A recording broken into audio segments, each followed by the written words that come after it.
Okie dokie. Guys, do you know who Lavar Ball is? Yeah. Anyway, he's an outspoken father of NBA stars Lonzo and LiAngelo and LaMelo Ball, right? I know, their names are crazy. Honestly. Sorry, no, it's not crazy. I'm just saying that it's a lot. It sounds like limoncello. Yeah. Like versions of that. Yeah, Lonzo, LiAngelo and LaMelo Ball. They're like NBA sweeties. stars. Basically, he and his wife Tina. Oh, after all of that,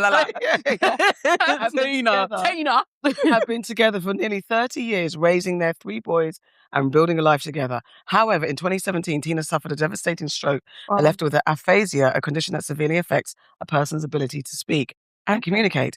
Then years later, Lavar faced his own health battle. He was ignoring signs of diabetes, and in the end, he had to undergo several surgeries to remove toes, then foot, then now he's been had an amputation below the knee. Oh, God, on one leg. On one leg. Sorry about that. In order to save his life. Yeah. Oh, God. So despite everything they've been through together, Lavar revealed recently that the couple have separated.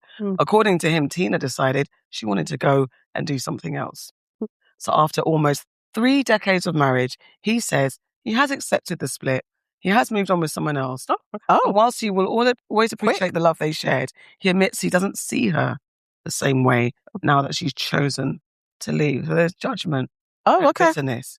So my aunties and guests, if you've spent decades building a life together, raising children, and stood by each other through life-changing illnesses, disabilities, trials and tribulations, and you're no longer happy, is it okay to walk away?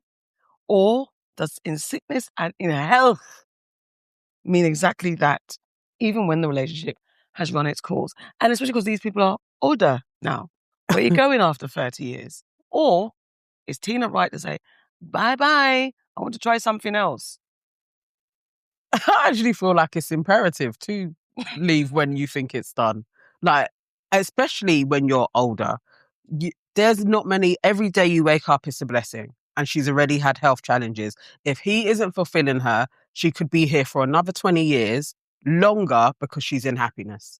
And she could be here for another 5 years, suffering with him. Yeah. Which one are you going to pick? I mean, I don't care if it's 50 years, 60 years, just go if you feel like it. Just go. In sickness and in health. She waited till he was back in health and now she's bouncing. She was there in the sickness and she's going now that he's in health. Well, his perspective that he stuck by her through her stroke. Which is fair, because a lot of men do leave when they find out that their wives or their girlfriends, or usually their wives, are ill. Yeah. And in fact, I think when women, they say that when they're diagnosed with cancer, they usually advise not to tell the partner straight away because they tend to leave. So I rate it. But unfortunately, life isn't if you do me, I do you. So yeah. I don't know. There's something, I watched the clip of the guy talking and I don't believe him. He just has a little bit of a charlatan way about him. And I did think that as well, that yes, you're talking about the sickness part of it, but maybe you're a dickhead. Yeah. Like, do you get what I mean? Like, has she endured a heck of this is what I'm saying. Like 30 years, I'm really not trying to leave you, even if you've cut off a couple things. If you're an all right person. So maybe you're a bit of a prick, regardless of, and maybe you don't have a leg to stand on. So, it was right there. It was right there. I mean, no. It's the fact that she wants to try something else. It's like, what do you want to try? Bare things, man. Bare things. I'm wondering. Good pum pum gal, forget things. Like, what do you, skin out. Skin out. I mean, no matter what age, skin out. Yeah, I'm not for sticking to it just because of it. Yeah, I mean, I've never been married, never been in that situation. So all you people don't say that's why you're single. No, it's not. But it's a bit mean.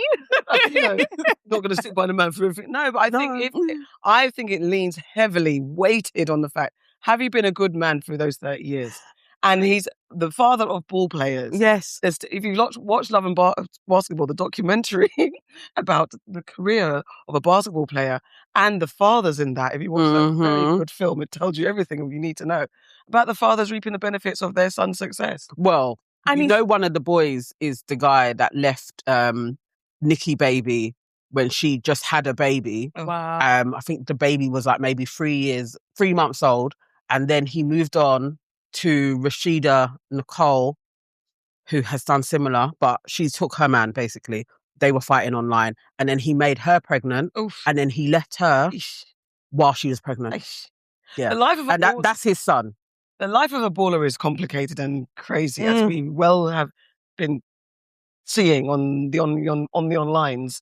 And so the father of ballers, I'm assuming, is reaping lots of benefits. I'm sorry, Lavar, I don't know your history, but I have heard that you're a bit of a one. But you've also moved on. Do you know how crazy it is? Imagine you're dating someone and then you turn on your TV one day, or you're scrolling through your phone and he's whining and whinging that his previous partner didn't stay with him. I would feel like, so what? Like, what am I here for? And you know she's nursing him. You know, right? And you know she's younger as well. You know she's a young thing, 100%. nursing him with his one leg, and he's talking about, this is why Tina ain't around, because she left me. Is this one for those who are sitting in the car waiting to say, I told you not to date with those white women?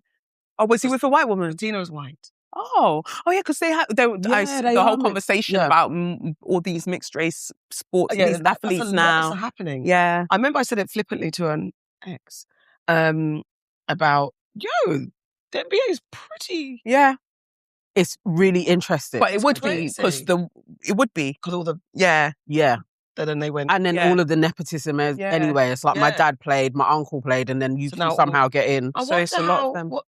Because when I used to watch basketball in the 90s... They were dark. Yeah. Tall and dark. And it's so strange dark watching and it now. It is different. It's interesting. Yeah. So that's why everyone's focusing on my man, and is it Hart? What's their surname? There's one of the ballers who was in the Knicks, and his girlfriend's dark skin. So everyone's really going for that couple. Let me get it. Oh, really? Oh, I hope he behaves. I mean, they're ballers. Oh. You endure what you... Or at least marry her then. I think they're married. They are married. Okay. They are married. And but this is why I guess I love Bukayo Saka and... Yes. They are engaged now, isn't it? They're married. Haven't made up. They got married. I thought, have they not married yet? Oh, I don't follow them. No, they just... I know they're together. I know they're a beautiful engaged. couple. Yeah. And we're not saying it's all about all shades, but we know it's... Well, I can't talk because someone will write in the comments, but it's coming. It's coming. Why you with a white man? Why are you talking? You're contributing to the mixed race athlete. I guess I have. There you go. But yeah, it's just because it's become a rarity with sportsmen in particular. We know that all men love all shades, sure they do. But in the sports world, in the celebritydom world, they fare a tone. But anyway, so we're back on Tina and Lavar. So Tina's well within her rights to go and try something else. We have suspicions that Lavar wasn't the greatest loyalist, faithfulest husband. Maybe he's a bit of a tyrant in the house, trying to raise 3 ballers and be like, you got it, and then whatever. So Tina's like, I'm gone. Yeah. Should Tina have stuck through it though? No. Is there any kind of, listen, woman, you know what you signed up for? Going for a baller. Never, ever. No. Always Whenever leave. you wake up, Always wake up. leave. Mm-hmm. Always leave. If you feel like it, if it's a Tuesday, just leave. Just leave. And I hope Tina is happy and fulfilled because he's moved on to another white woman, or I don't know. I would assume so. I feel so. He gave me those vibes. Yeah. Again, white woman, live your life, man. Have it. There's that too, you know. Fling up your hair, Tina. Live it up. Have at it, Tina. Yeah. You were there with the chocolate. Just decided you want something else. She said, I want to try something else. I wonder if she does a Kim Kardashian and moves on to white men now. Well, that's the shift at the moment because of the way the rise in alt-right fascism and all of these things and hip-hop and like the quote-unquote urban culture just not being as profitable anymore. Yeah. Those culture vultures that came for the men of that culture for proximity to power and fame and all, and also that social currency that they would get from being with these men, there's no value there anymore. And these women, they are all about what is valuable. So they've moved back to where the needle has kind of moved to, which is whiteness. Yeah. That is true. That's interesting. I did say but I guess Kim's back again. She's with Lewis Hamilton, so wow. Okay, so she has. That's a subject I do not want to think about. But I feel like I regret that you like Formula One. I love Formula One so much, but I haven't been watching properly since 2021. You know, as far as I was concerned, the rigging of the race in Abu Dhabi, the final race, that then made Verstappen world champion instead of Lewis Hamilton. So that would have been his 8th drivers' world championship. Cool. And then straight after that, then the FIA, which are the kind of the ruling body, the guidelines changed, and there were all of these different rules that they brought in exciting. And I think this season we've now got like completely new cars and different rules again and all of these things and new teams. And there's just so much happening. But I think I still do like him as a person. Like as a person, as a driver, I really, really respect him as a driver. But I don't respect that. Right? Because you can't be going to Jordan to say that you're interested in what's being given to the Palestinians and is everybody okay? And you're traveling across all of these places and you're saying that you are socially conscious, but you've chosen white supremacy Barbie to be with. It's a bit crazy. Like there are so many people out there of all the people. Like, it doesn't make sense. It has to be very conscious to go to a Kardashian. Mm-hmm. Like to even be in those circles, to go with her. There are lots of people that would be like, absolutely not. But then at the same time, it's the hardest thing for me because he started winning since being with her. Oh God! Oh no! When I tell you I'm sometimes, stressed, and then there's a crash. I'm stressed. He has been winning since being with her. He's happy. And he said when they interviewed him, they were like, "What's changed?" He's like, "I'm happy." I said, "Yeah." Oh, busy. I feel like that's what happens though. There is a up, and then just look at all of the men that they've left in their wake. Yeah. It's not good. Tina.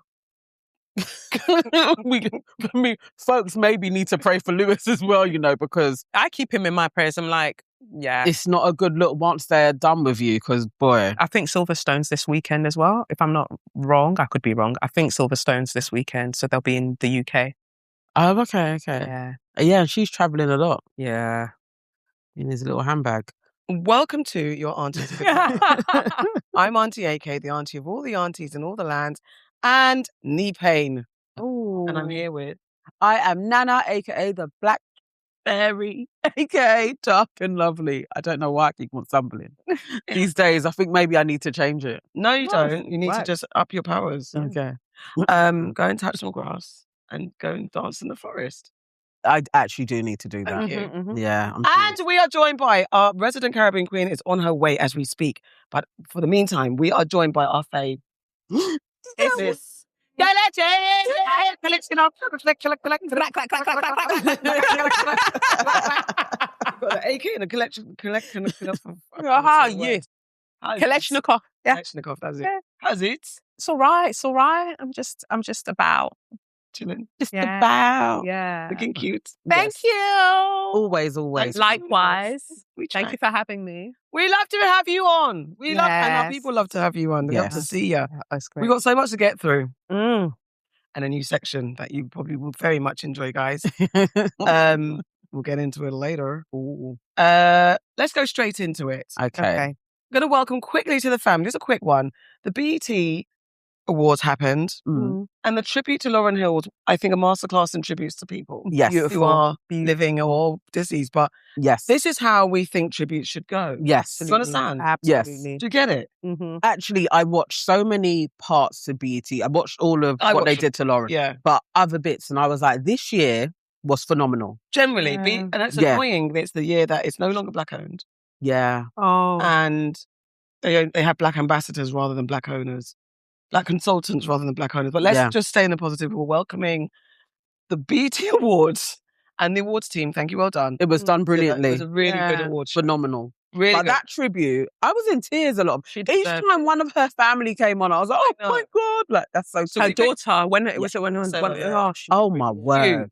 So she looked just like her as well. It was like, and had a little bit of a war. Yeah. They had War and Treaty, and that featured Tanya Trotter, formerly Tanya Blount, who starred with her in Sister Act 2. She sang The Eyes of the... his eye is on the sparrow. Yeah. Beautiful. Lauren was moved. I was moved. And that's her husband on the piano. I think that's her. Yeah. And so they sang to Lauren. And then we had SZA and Doechii, who did Fuji's Ready or Not. Yeah. Brilliant. Yes. That was a great pairing. Tierra Whack and Thames did Fuji La. Yeah. Thames already is just... gorgeous girl. I don't understand how ethereally cute this girl is. Just She's gorgeous. just so... gorgeous. Just like... Yes. Effortlessly. Yes. Yeah. But anyway, that was a great pairing for Fuji La. Delivery, execution, SZA and Doechii, Tierra Whack and Thames, and then Selah sang The Miseducation of Lauryn Hill. Yeah. And it's like, you can see Lauren was like, go baby, go baby. And you're doing it, baby. And I'm rooting for you, baby. And then who else? Doja Cat came out and did Superstar. And then Nas came out and did If I Ruled the World, which was, what's going on with Nas? Why is he flawless again? Like, you know, he's always stayed looking good. He went a little bit puffy maybe a couple of years ago. Now he's looking clean. I know what you're saying, but he's been like that for a little while. Yeah. So once he went on tour with the latest album, he kind of went into the gym. He's looking. Went back to 90s fine. Okay. It's like, no, what's going on? I mean, he's got a lot of businesses, got a lot of money. He's got, yes. Good. Yeah. He has invested well. Yeah, so he can live well. Doff hats and all that stuff.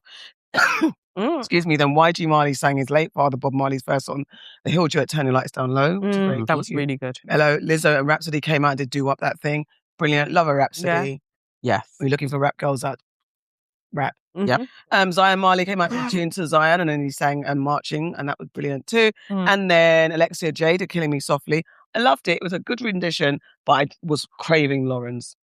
Yes, but I think that she's one of my favourite artists at the moment. I followed her for years, you know, where she would just get out her little karaoke box and she'd be singing in her apartment. I think her winning The Voice, was it a Voice or American Idol? She won The Voice. I believe it was The Voice. She won that this year and I'm happy for her like I won it. Like, she, you know, when you follow someone for so long and it seems like they're finally getting their recognition. Oh, I love that. Like, she is such a lovely, lovely soul. I think it was when I heard her sing Charlene, Anthony Hamilton, that was me sold. Her voice is incredible. It is. So when I heard that rendition, I knew that she was refraining from doing Lauryn version. Okay. Yeah, that's what I felt like. Yeah, she like, because she can blow. And even when I was listening to her, I was like, you could absolutely body this song in 20 different ways, but it's clear that in terms of the arrangement, she's trying to not mimic that. Yes, because now when she does, I have a feeling that if she was to do it the way that I know she could do it, people will be like, oh, it sounds just like Lauryn and she's amazing. And then I think that's a bit cheeky. Yeah.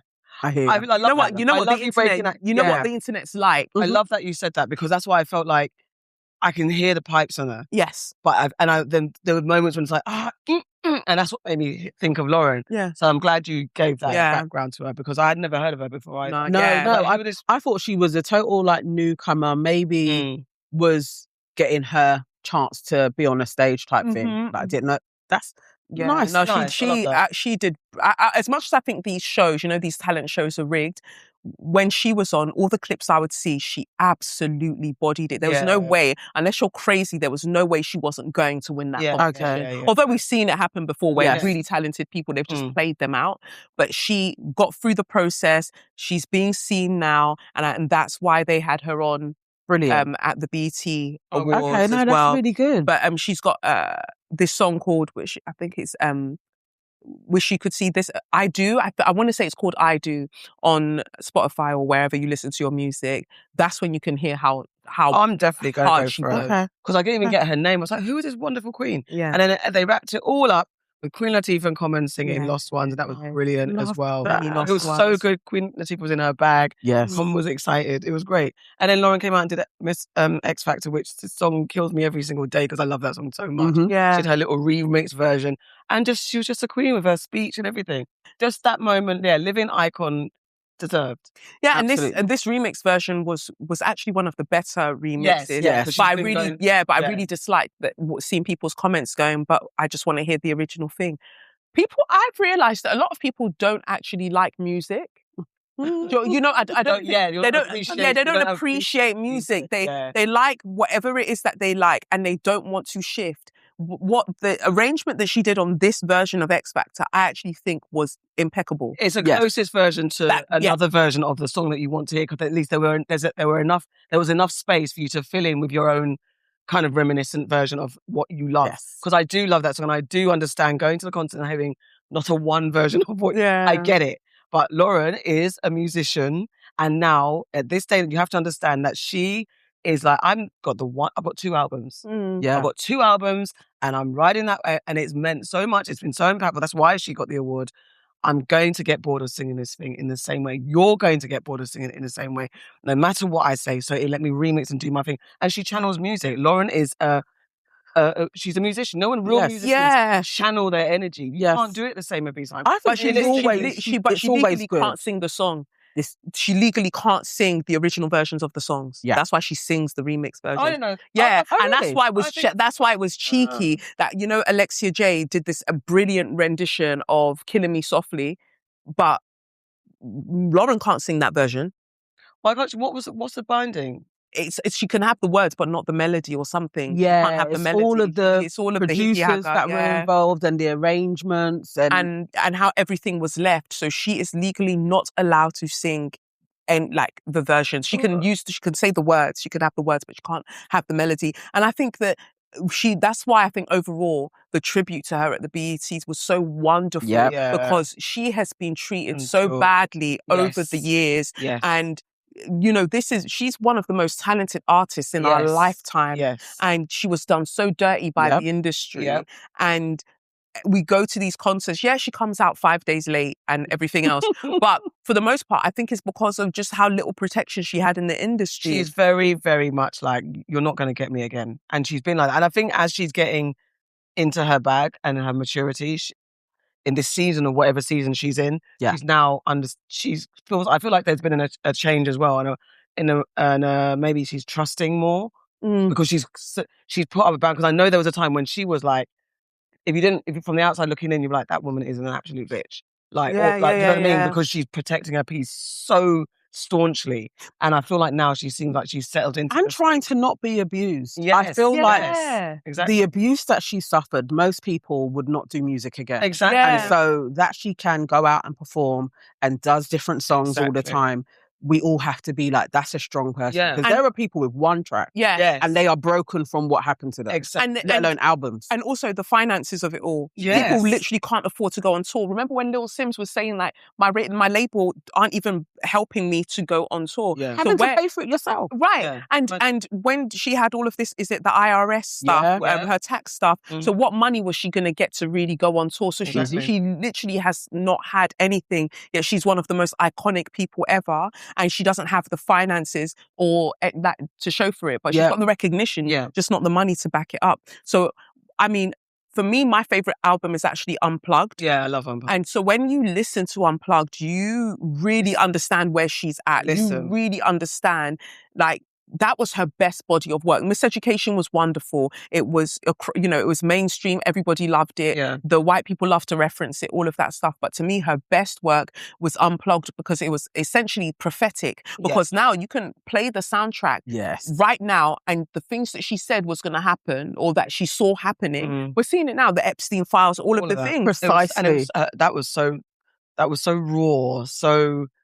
Yeah, when I listened, when that came out and I was listening, I remember the emotions that dragged out of me. Mm-hmm. And I was like, 16 or something when it came out, and I was thinking about it like, imagine being that early. I feel frustrated a lot because I'll say some things, back in the day, like whether it's my videos or on Twitter or whatever, I've said things that are now happening. And back then it was like, oh, Kelechi's so angry. Kelechi's always... Now everyone's seen it. I can feel the energy that people have calmed down a lot as it pertains to me. Now it's like, oh, I sort of see where she's coming from. Remember that Kelechi Okafor woman? I sort of see where she's coming from. But imagine being Lauryn Hill early, and where everyone's now saying that your mental health is in question, which she had her mental health struggles, but like literally people are saying that you're crazy because you can see the industry for the absolute farce that it is, and people don't rate you, and then they blackballed you, ostracized you. That's heartbreaking. Yeah. It is. And to be in rooms with them now. She'll be watching people who you would not take my call. Yes. And you spoke on me. You stopped me from getting this job. You blackballed me, and she's in a room with all of them. It's a lot. It's a lot. Because you'd want to go in there with an Uzi. Yeah, absolutely. The gaslighting is for real. Yeah, because there are going to be folks like, oh my God, you're so amazing. Always fought it. People who took opportunities that they knew was for you. They knew that it had your name on it, and they took it. And then they're seeing you now, and they're like, oh, I'm so glad they're doing this for you, and they're clapping for you. You really deserve it. I will kick them. I'll kick them from the stage. Honestly. Who's that one? Let my love adorn you. Miguel, I'll kick them. Miguel's got it. A Miguel kick. That's how I'll kick them from the stage. And have you got anyone you want to welcome to the family? No. Okay, fine. I did want to shout out the Dundee Arms and its regulars because they kicked out Katie Hopkins. Oh, yes. Well done. Well done. done. But I don't know what your normal patronage is like. I don't know what you like on a Monday, Tuesday, or Thursday, but whatever day you kicked out Katie Hopkins, well done. They were watching more of that, please. World Cup against Croatia, and they were like, out. That was beautiful, you know. That was absolutely beautiful. It's amazing. Yeah. We need Well more done. of that. Don't let them feel safe. But the best part of it was safety. She was trying to act like she didn't care. Yeah, and then she got outside. It's like just wanted to clock the camera. I was like, good turkey neck. I'm glad it bothered you. She was like, no. And outside she had a meltdown. You know she was walking down the road. She probably cried a little bit further down. Yeah. Then she started to do the tears. But they just bullied me. Oh, I love it. Good. Great stuff. More no misery. peace. More misery. No peace. No justice. No peace. Yeah. All right. Let's get into enemies of progress. I feel like I'm talking a lot, but I have a quick one. Go on then. I need to make it clear, guys. This is my MCs at the dance, at the party, at the rave, at the club.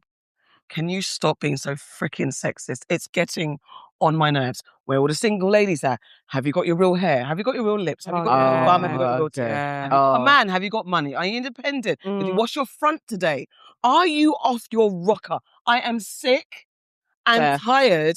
And yes, I'm not a feminist. I am a feminist. I'm a mixture of all the things. What I am saying to you, this is not feminism, activism, wokeism. Just stop. How about ask the man them? Have they washed themselves? They don't even like dressing up. They don't even know how to adhere to dress codes. But you're always asking the girls, what about us? Like, are you single? What about the man them? Where's your baby mothers? All the man them with 4 baby mothers. Do all you the know man where them your with children are at? Have you seen Have you know where your children are at? Right. Big up all of you, man. Do you pay child support? Yes. Where's the man? All the big jobs. All the man them in the place. Put your hand up if you pay your rates. What, like, come on. I'm so angry. I know what you're saying, though. It's annoying. It is annoying. And it's lazy as hell. It's so lazy. Also, get some lyrics, like, please. Do something. But it's dated. It is dated. It is from that Tim Westwood. What's it? Where all the tight pum pum girls. All of that. Oh, You have no business asking for no tight pum pum girls, homie.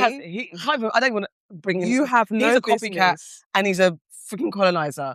But people out there talking about, have you got clean pussy? Have you washed your balls? But Talk to your man. You're saying have they wash their balls? They don't wash their bum. And I'm not saying wipe. I'm literally saying wash. You do not wash your bum. You can't be 45 with skid marks in your boxers, but you're getting on a microphone saying, you girls, I hope you're not wearing weave. I know that weave sometimes smells musty. Your ass crack smells musty. That's what I'm saying. And you know when you don't wash it and you can smell it on the person's body. Yeah. And it's such an attack on black women as well. Like, you got your real hair. Meanwhile, white girls, extensions. Water tracks. All. And you can see it. K-tips, all of the stuff. But you know, it's like such an attack on black women. And I'm had enough. Please learn better. Do more. I don't want to hear it. Every time I get mad and I start shouting. Now it's turning me into an auntie. But this is the thing. But you're saying it's not a feminist issue, but it actually is the over-policing of black women's bodies. Like we can't get into any beautification ritual without it people coming to over-police it. You're wearing wigs. You're wearing wigs. Or do you have locks? I prefer my girls with natural hair. You don't actually know what natural hair is. Most people are wearing half wigs, you prick. Exactly. You don't have a clue what it is. You just notice the difference in the hair texture or whatever. Like there's so much. Like we start enjoying something. Remember when we enjoyed red velvet cake? I'm being very specific because it's racialized. When black girls were enjoying red velvet cake, here came all of these foolish gorillas to start saying, red velvet cake at all of your parties, but you can't pay your rent. Shut up. Like, what the hell? We can't have anything. We can't have anything. Yeah. The moment we like something, suddenly it's like, it's weaponized against it turned us. into a thing. It turned into like, red velvet cake. It turns into, it's ghetto now. It's just a cake flavour that we all started to like. It's okay. And you lot enjoyed it too because you were eating with your big now gum. You can't even get red velvet cake no more. It was a fad. It was a fad and it was gone. Apart from... No, but they killed it. Yeah. It's true. They do. It doesn't matter. Whatever our pleasure is, somebody has to be Come and put it on the mic and start using it against us. And the thing is, all the women in there have dressed up, paid their money, made sure they pay for their childcare. They've done all the things to be in that club that night or that day or that brunch or that day party or everything. What did your man them do? Call them out, brothers. On the mic, tell them. But they wouldn't, because men are scared of men. Yeah. Because the thing is, you can call out women, they're not really going to come and scratch your eyeballs out at the end of the club night, because women tend to be, generally speaking, more emotionally regulated in that regard, and they don't take it personally. You go and say something on the mic about a man that, did you see your children this weekend? That can set one guy off and he breaks a bottle on your head. Like, we don't have the conversations enough. That the reason that a lot of men don't address each other is because they don't want to get hurt by each other. That's true. Right? I mean, they'll leave it. So, and this is why a lot of the content where I see men sitting in cars advising women, women, what you need to do when you're thinking about them, go and advise the men, but you can't talk to them, can you? Because you know they'll kick you in your face. And they'll call you a simp, and then they'll be like, you're pandering to women. No, they're scared. It's violence. They're scared of the violence. They're scared of the violence. Yeah, it is a violence. Because they will see you somewhere and they will be like, ain't that my man sits in his car lecturing us and do something to him. Yeah. And so they can't go be in the club and be like, man, them are you because they'll shake it and bust that. They'll do it. I'll protect you because I want to go into the club and hear a man them. You're gonna protect him when you're in your baggy jeans era. You and him will trip on the baggy jeans together outside the club. I'll protect you. Let's make it equal off. A little bit of banter for the men, a little bit of banter for the girls. Just stop doing it to women. I don't want to freaking hear it anymore. That is the truth, though. It's not safe. It's not safe for men to banter with men. It's not. They there's a limit. I don't know him. I don't even want to say his name because he seems so volatile. But there is a podcaster that I see, and he's of that ilk. And 1 minute he's chatting normally to people that he's invited on his podcast. The next minute he's shouting at them. We know exactly who you're talking about. Shouting at them. What is happening? You know what? I'll make Lexi's male emotion as I actually hate that dude is on over 100K on YouTube for basically cussing people that come onto his pod. Is what he does. He asks them normal, so what primary school did you go to? They start telling their life stuff and then he's like, nah, you're an idiot. That's us. And he's like, bro, are you a podcaster? Why did you invite me on the show to insult me? I said, this week. The guy got up and they were ready to fight. Yes. Just like, how are you talking to me like this? Like, what you're moving. It was a joke. It was a joke. You're moving mad. No. Like, to the extent, and you know me, I'll call people out as it is. I will not say this guy's name because nothing about this guy. When I'm just we've given him enemy a few times. Actually, one of my friends called me up and was like, you know, he actually is mad. Like, you're there just talking about him. No, he actually is mad. And it was like, okay. All right, and this is what I'm saying. That's the reality. I hear it. Like, we do podcasts. We might talk with people that we don't necessarily agree with, but we'll have the conversation. We'll go about our business. I worry because they will fight. Yes, they will actually fight. I hear it. I still don't care. Stop using our lives as fodder for your MC dead lyrics. Which I think stands, actually. If you know that you haven't got chest, if you haven't got esophagus to call out the men, do not keep us out of your mouth. Keep us out of your mouth. If you know that you can't, I want to see you say 5 things about the man them right now. If you cannot, don't mention us again. That is fair. That's a challenge. Because we'll give you a community beating. Yeah. Right? Because if what you're scared of is the violence of the men, all of us, we'll put our hands together and we'll beat. Yeah. Put women together. Remember that woman where you can get in touch with her, and if your man is beating you up, she'll go and beat him up? Yeah. She'll send people to go and beat We'll do that for you. Like something like that. If they start, we'll circle you at the dance. We'll just protect you. We'll stand like a coat of arms in front of you. Just tell them a few things. But not a lot of them brush their teeth even to come out. Oh, maybe I say that all the time. Or they don't scrape their tongue. Scrape their tongue. All of that. Scraping their tongue is the biggest pandemic that we have. You've got so much material. You have got so much material that the same MC will come and try and chirp a girl, but you just dissed her in your lyrics for the whole night. Just yeast. Come out. Just putting yeast on the microphone. Please. Keeping your wigs looking right. Don't let the wigs shift. Keep that pum-pum tight. It's all out. Meanwhile, Meanwhile, you've got yeast on your tongue. meanwhile, there's a bunch of hardbacks that have thick bushes under their armpits, musty balls, with a puffer deodorant on. speckles Yeah. hanging from But it. but you haven't even talked about their toes. and their toes. Because they're that, showing it they lean off bends. trainers. No, but the big toe bends like this, and it's usually black. And but you never talk about them. All the man have got a car, but ain't got a house to live in. Makes up noise. Men, why are men not wearing? The more men need to wear sandals. Why aren't they in the dance they're in not- sandals? Because their All feet the are man have doing got a this. pedicure. That's it.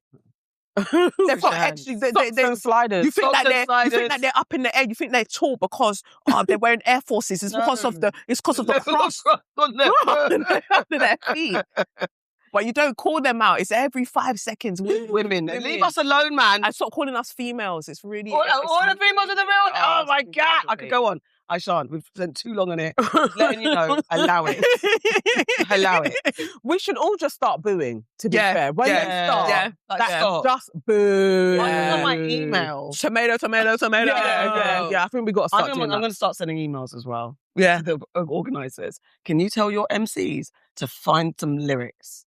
Or rate that rave. That's what we need to create. you know We need to what? create a platform called Rate That Rave, and then we'll put the MC's profiles, and then everyone will come and write, and we'll start rating them on there. So when you see that you've got 2,000 one-star reviews, you will think, you know what? We need that because sometimes when we're out and we get back and we are discussing it, I want to do an official Complaint. Yeah. There needs to be a body of raver, like for the ravers as a society. an association where you can go and you can be like, listen, maybe you need to give me 50% of my money back because it wasn't what was I paid for. Exactly. No. And I didn't pay to be insulted. No. I'm not There's going that. there for someone to come and now start lambasting me. Yeah, It's not because I have small extension and Wow. small makeups on my face. Yeah. There you go. Finally, that one was for the raving crew. Yeah. Rate your rave. I'm going to create a page. Yeah, Rate your rave. create it. We've got a business thing right And then there. the category is MC lyrics. Rate the How MCs, and sexist then now was when your we MC? stop your money because we've given you 1-star reviews, and no one wants to book you anymore because we've all given you 1-star reviews, you Maybe start then. talking to us better. Exactly. How Fair. about celebrating us? They'll be like, love before I get on the mic, are the aunties in the house?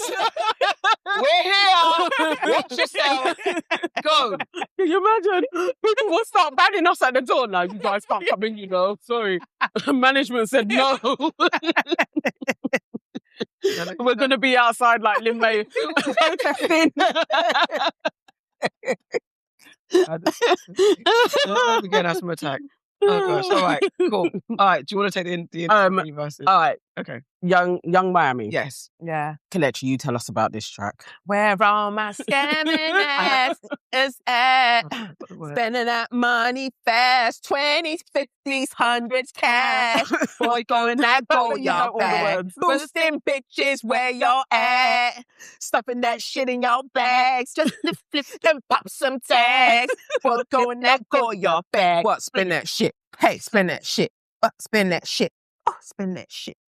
So, is it as bad as India Arie is saying? Well, she's cut. Is it very low vibrational? Yes. Is it disgraceful? Should we be rebelling against this track?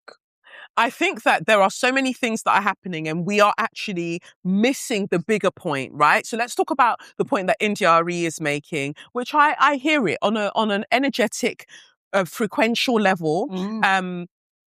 Sound is so important. We know that there are different kind of hertz that you can listen to, that or gigahertz, whatever, that you can listen to that changes your mood, that can help you to manifest, that can bring wonderful things into your life, that can emotionally regulate you. Those things exist. Yeah. We know how important sound is, right? And again, we can see that violence, in terms of violence levels, they tend to be higher in places with higher noise pollution. Yeah. So we know that sound is very much inextricably linked to certain outcomes. We know that. Fine. So India Arie's not wrong. I just think like you also have to understand that people exist in different class systems. And she didn't, Young Miami didn't, or Carisha didn't say, go and do this.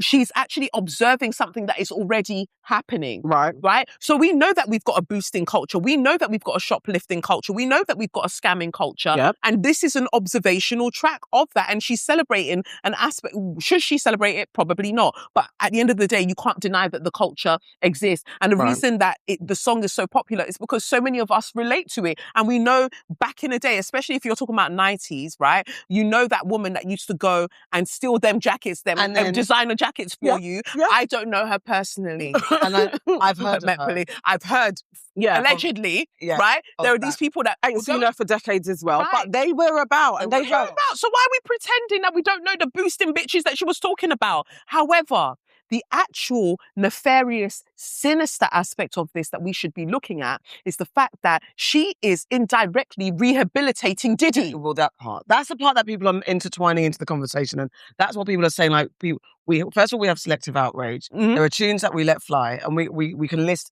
tunes that have glorified all the things. Too many men Too many rapping things. about exactly that. And Like no one says worse of him. upon worse. And then Yes. every so often you'll get a song that gets dragged to the forefront. I'm like, okay, what are you lot talking about? Every so often it's Carisha's turn. But always women though, It's never always- calling out yeah. men. When it was a wet ass pussy, or why are they singing? Why is Cardi and Meg the Stallion doing this? Because they've got wet ass pussies. Like, what's your issue? But the thing is that people are overlooking or bringing up is that why are we allowing Carisha to have this moment when she is, as you said, giving Diddy? Because people are saying that Diddy possibly wrote this track for her. I don't know if that's true. We don't know, but they haven't stopped talking. She hasn't distanced herself from him in any way, and this is, I think, helping him. We saw that she was actually part of his operation, bringing in, was it the pink cocaine or whatever that they were bringing in, allegedly, right? Yeah. All of these things, like she is actually involved. She's actually involved in a rather, I would say, a subterranean network of something that's far more criminal. Allegedly, right? Like taking private jets or private planes to bring certain things back and forth, and with under the ruse of music. Yeah. And I think that another thing to note is that some of the artists that we like, they're not making their money from music. They're making their money from other things, but the music is the front. Yes. Right? And I believe that she might be one of those people, and she just now happens to have struck gold with a song that people actually like. It's an earworm. And so, yes, I don't think that that's exactly what India Arie was talking about, but that's the actual issue. That's a low vibrational in its entirety, everything that it's about. Yeah. I don't know. There's something about just always going after the female artist that's annoying. It just rubs me up the wrong way, because men have been doing this shit for a very long time, and criminals as well. We know they're criminals, but it just feels like as soon as the women rise up a little bit, it's all yeah, we're held to different standards. Yes. And the moment I heard the song, and it took time, it had to grow on me. I do think it's not a great. It was like Bodak Yellow, Cardi. Yeah. You know, when that first came out, you can vote with me if you want to do this. Yeah. When I first heard it, I was like, she can't rap. What is this? But within, I don't know, an hour, I was into it. I was into it, and I really enjoy Cardi. I enjoy what she's about, and I think that sometimes there's an over policing of Black women across class systems that I just don't necessarily think is very fair. Like Carisha is rapping about or singing about what Carisha knows about. Yeah. She can't tell us about the geopolitical nature or the geopolitical dialogue between Congo and and Chad, and Iran. She can't talk to us about that. She can't talk to us about BRICS and that as a coalition. She talks about what she knows about. Also, I think what's interesting is that I get just like subconsciously or consciously, there's this pedestaling of Black women. And more power to you lot. Thank you for seeing us that way, but not treating us that way. How are you seeing us and wanting us to be Mother Earth and perfect, but yet the behavior, the treatment of Black women doesn't match up to this pedestal that you're putting us on? So where you're saying we get heavily critiqued, because there's this inherent Black women are supposed to be better than this.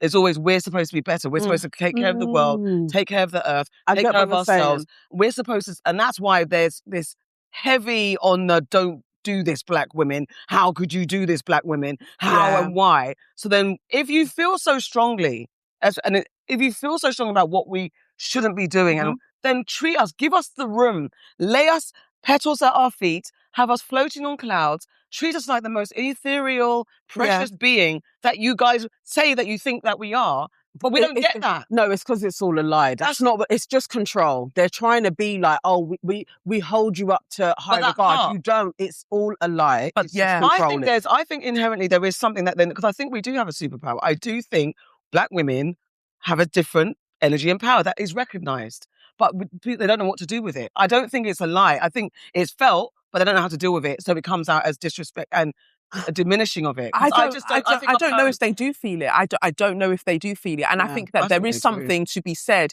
I do think that there is something to be said about the way we deify ourselves and pedestalize ourselves and mythologize ourselves, right? Yes, we are wonderful across the diaspora as Black women. We do know that there are certain genetic things that are kind of anomalous to us, right? So fine.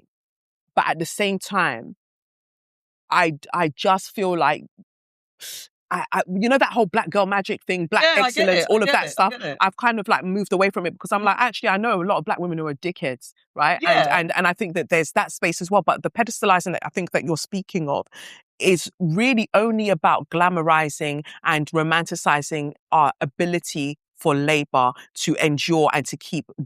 Like we're meant to be producing. Whenever you think about what they say that we are, it's only in proximity to what we do.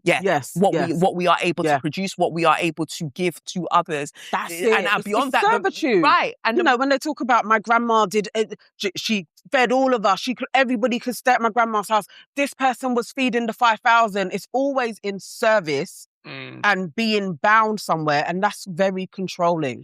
Like there's like parameters to where you can go, and then when you start flourishing in a different way, you're a problem. Then you're a problem. And it's like, that's not. We're allowed to. I wish I could see it through a different lens of that was clear from everybody's. Because I don't know. I don't know. Maybe. Because Arie falls into it as well. I think that there are certain aesthetics that we look at and we don't question it. And this is why I started challenging it, right? If I say to you, there's a woman, single mother, she's got 5 different baby daddies, 5 different baby fathers, or 5 different fathers to her children, you've got an image in your mind, right, of that kind of woman. Yeah. But doesn't Erykah Badu also fall into that? Yeah, she does actually. Right. Yeah. But we don't see Erykah Badu in the same way. I mean, I don't know how many fathers to her children she has, I think, but it's around... Close around there. Yeah, around 3 or 4, right? Yeah. But the reason I bring it up is that why do you treat Erykah Badu differently to how you would treat another Black woman who has multiple fathers to her children? For sure. Because there is a politic that is taking place there as to who you think is deserving of the judgment. Yes. Right? Yeah, that's definitely a fact. That's definitely a fact. And so Arie, they both kind of fall into that realm of this whole vibe of like the neo soul, the hip hop. Like they can say certain things, but I also understand where Arie is coming from. Again, like you said, should you just focus on women? You gave grace to, is it Joe Rogan? Well, I wanted to, because that came up as well, and it was explained that when.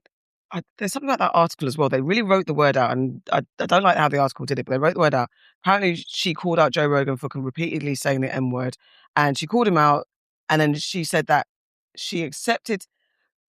Everyone's kind of truncated it, and again, I can't speak for India per se. She said, I accept, because he gave the apology. She felt like it was wrong. She said, the only apology plus change behaviour. It's not just the apology that I accept. Change behaviour. And I don't know if Joe Rogan has gone on to never say the N-word again or use it in his material. Well, he's still supporting Trump. Like, what? No. I'm just saying, when that moment happened, I don't know if today she's still a fan of... Do you know what I'm saying? When did that thing happen in 22 or something? Yeah. Do you know what I'm saying? Do you know, like, in isolated moments, I don't know if Arie is like, now I'm a staunch Joe Rogan fan. Right, I don't know if in that moment, what she called him out for, he apologised and she said, cool, but I also expect learned change behaviour. That doesn't necessarily equate to her now being still a supporter of Joe Rogan. Okay. I don't necessarily think she's a supporter of Joe Rogan. That's what I wanted to clarify. Yeah, to me, it's not that binary. My thing is, you still accepted, you gave him grace. You gave him grace in that moment. But in terms of Young Miami, it's not really there. And there's just something about it. I just think that sometimes the high vibrational woo-woo that's girlies, yeah. they can get a bit judgmental. Yeah, and I don't like definitely, that. definitely. I don't like it. I don't know. It annoys me. Yeah. But also, The moment I see a white headscarf, I'm yeah, honestly, and then and the unk, and then It's just all of it's just like okay. And what's interesting, sorry to cut you. What's interesting is that she was on Oprah, because I used to listen to Oprah's Super Soul Conversations. I do not any longer. No. But I remember that she was on there one time and she spoke about, because I think they were speaking about John of God, who happened to have raped loads of women, by the way. Well, he was right? He was a massive rapist, right? Yeah. And I think they were both speaking about him. I could be wrong about the subject of the conversation, but Arie did speak about how she broke out. She went on holiday and she broke out and she realized how deeply unhappy she was. And I always logged that we didn't get that perception of her from how she presented herself, that she would be this person that would have a breakdown and a massive breakout on her skin and be so deeply unhappy. I think because I think she went on a journey. I don't know if I got it from Super Soul. Yeah. But I've figured that I see that India's been on a journey. And I do see that kind of being bound to the Mother Earth, ethereal goddess type thing. And then being faced with the colorism and thing of the industry. And so I'm not surprised to hear that. And I think I subconsciously knew that I'd read that about her. That I only heard her talk about it in regards to everything that she was holding and not presenting who she was authentically. So you are on this, like, I'm healing myself, but she's also not actually telling the truth. That was to my point. Anybody. That's my point. Yeah. I think so many of the high vibrational people, when you really sit down with them, you're being a fraud. Yes. So you are presenting this healed person and you start talking, it's like, you're full of shit. Yeah, you just eat all the mangoes you want. At the end of the day. It's navigating that space of, if you want, because FD Signifier and his thing about the hoteps, how being a hotep has been now commercialized and demonized by, but then it's kind of removed the true authenticity of Black Pan-Africanism or understanding of our actual spiritual roots. And it's annoying that that space has become a commercial costume. This is it. Yes, it's a costume. And it's like, even if you fall into it, even if you think that's the way, because in order to be that way, you feel like you have to do those things. We're wearing just everyday clothes. We're all three of us are very in touch and in tune and spiritual, but we don't. I rebel against wearing an unk and a bead and a thing like that. I just don't think it's got to be performed. Right, but I also understand why you would wear white.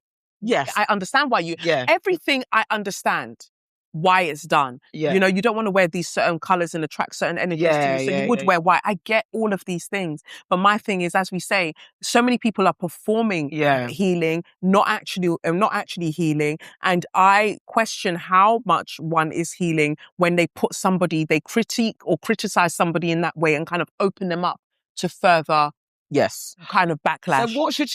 So what if India was compelled to speak?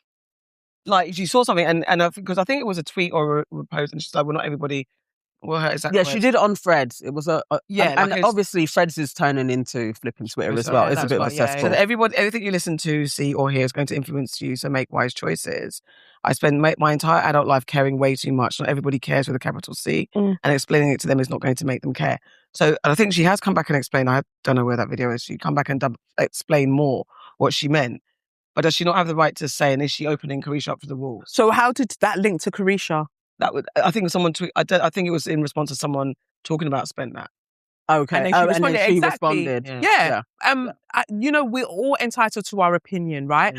I think that as a Black woman, I have been critical of other Black women and their actions in recent times.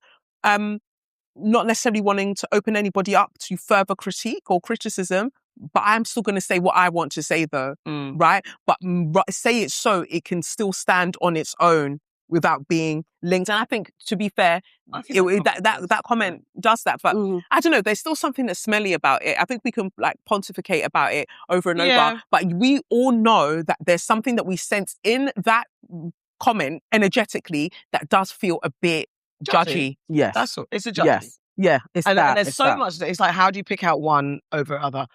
Unless you backed up with, and she's connected with Diddy, maybe that gives a little bit of license to be like, well, look at what her backstory is. I get it. It's like there's a pattern to when a woman does something, it comes up. But when a guy's doing it, it doesn't get that same energy. And that's where I'm like, But Okay, people really? do call out stuff that men do. It just doesn't get the same groundswell. In some cases, I'm trying to think. There have been some tunes that like and this is going so back. Nelly's Tip Drill got literally removed because it was too far. Yeah. A step And it too was. far. Yeah, And yeah. I mean, it literally was. But also, But there are look, some that tunes isn't that- even that crazy now. Yeah. No, I'm playing the lyrics in my head. I'm like, I mean, yeah. credit card for the The ex. credit card was, But I mean, you could break that down and talk about the monetization and commodification of the female body. I mean, Just made it. It's there. It's everything is there. Like, I think that when you look at all of these things, you see the actual academic discourse that's taking place in it. Everyone's just doing what they're doing, but I can actually see the academic discourse that would link to that thing, and I understand why it's happening. So from a sociological perspective, I'm just like, I see why this is the case, and it should be talked about, definitely, but with empathy. yeah. Because people still exist within their class systems. Yes. And there are boosters out there having fun. Well, the president of the flipping United States. He's a booster. Yeah. 2 billion since he's been, what is it, 2 years? 2.2. Yes. Yeah. $1 billion a year. making money Imagine just $1 fun. billion a year as president. Whilst If he's doing it, the girl down the road can start doing her shit too. Honestly, Exactly my point. And some people would not have been able to get their first designer if somebody didn't boost it for them. Oh, but why do you want a designer? But capitalism has set us up to want designers. So people are just a product of the system that they are existing within. So to then take one single individual and go, why are you making that music? Well, why is this happening? When actually they are merely a part of what's already happening. And again, when sometimes I find that I've got critique for someone, I think about, but what's the larger thing that I want to say? If I was going to come at Carisha, I would actually come from the perspective of we're indirectly endorsing Diddy, because that's a more salient, robust point that can be made, right? I would go for that. If I'm critiquing somebody else over here, I'll go for the broader thing that we can all agree that, hey, this is an issue. Because otherwise it starts to look very personal, and that's crazy. Yeah. You mentioned Oprah. No. Do you want to? Okay. Oprah Winfrey. All right. So, okay. Oprah was she was at Cannes Lion, and she was doing a talk.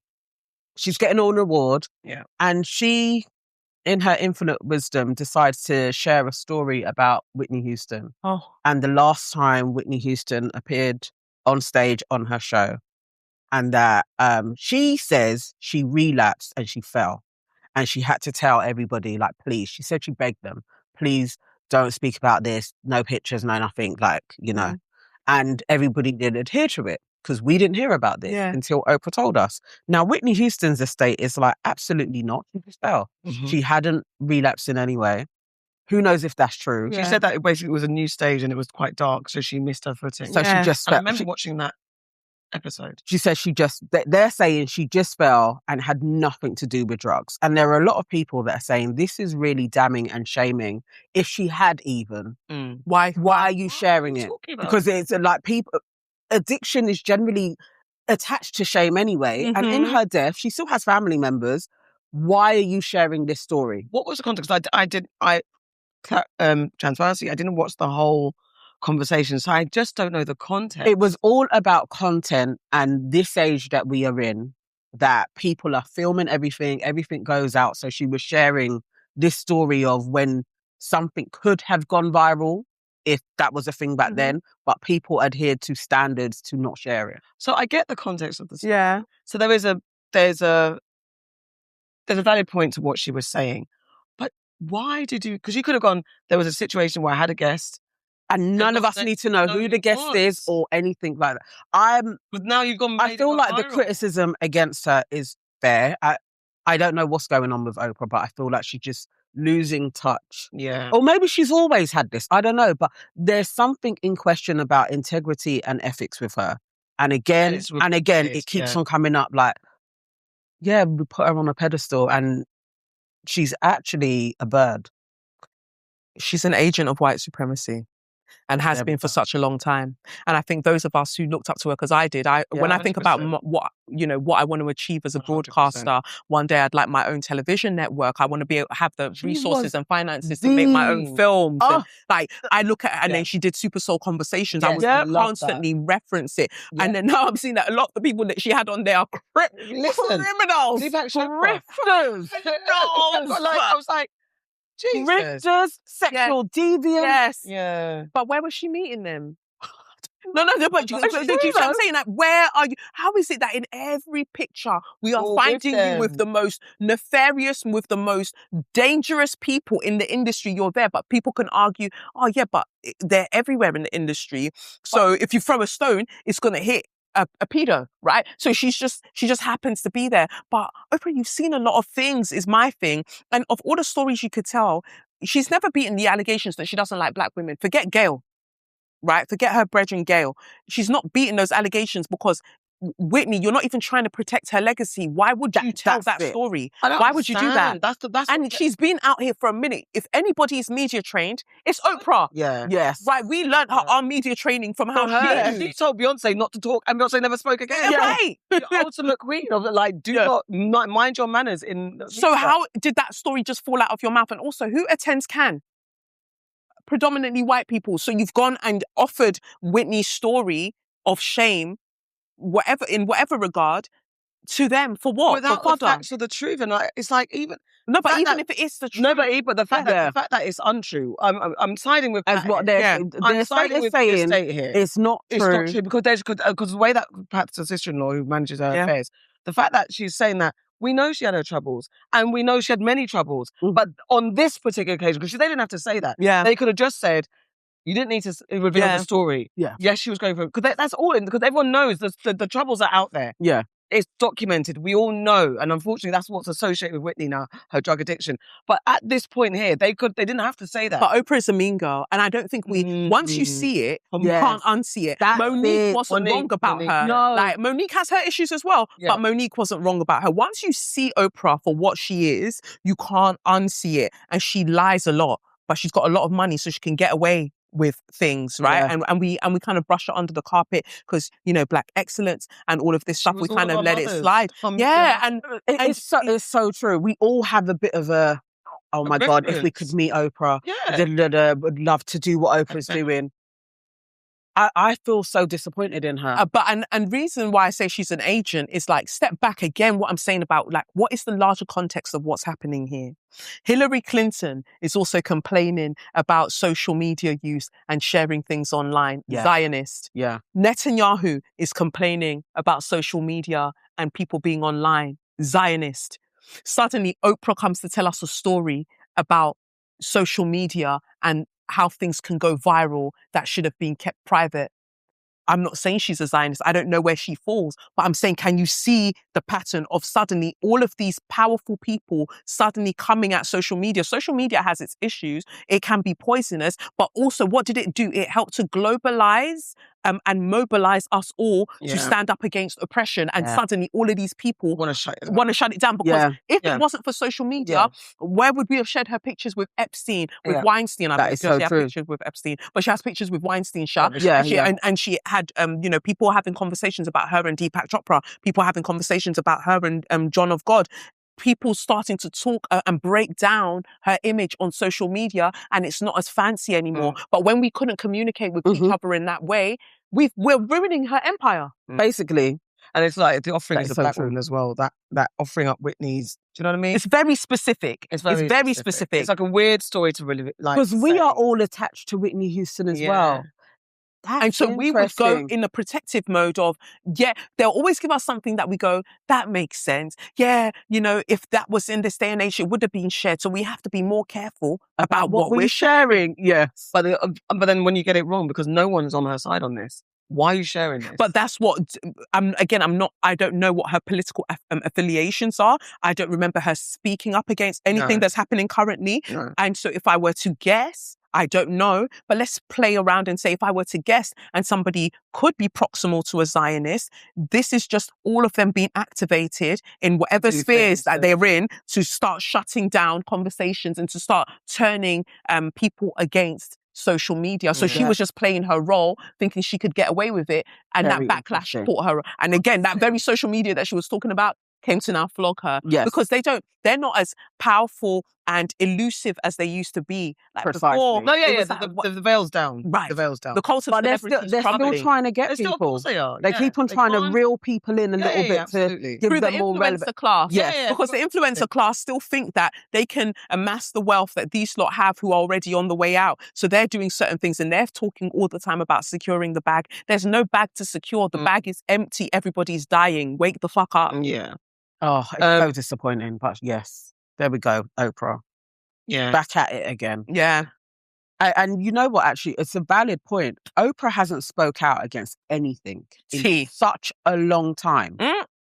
Because I think Well, this is also, the 80s. one of my friends said that it's so interesting because in the creative industry, there's no kind of HR to knock on your door and say, "Do you know what, darling, your pension's up. Time's to come away from the camera." And I think there's room for, if you're still creative, you're still talented. Because if you really are dealing with your creative energy, it will be hard to turn off. Like, I'm going to work to turn up. I'm going to clean your floors until I'm 85. I get there's a point where your body physically can't do anymore. And if you're doing a cleaning job that you're just doing to pay the bill, there's that. But when you're creative or something that's inherently in you, I can understand it's very difficult to say, okay, I've hit this kind of pension type age and I need to stop doing it. So I understand it's hard to turn off your creativity in that respect. But there are some people that need to actually stop.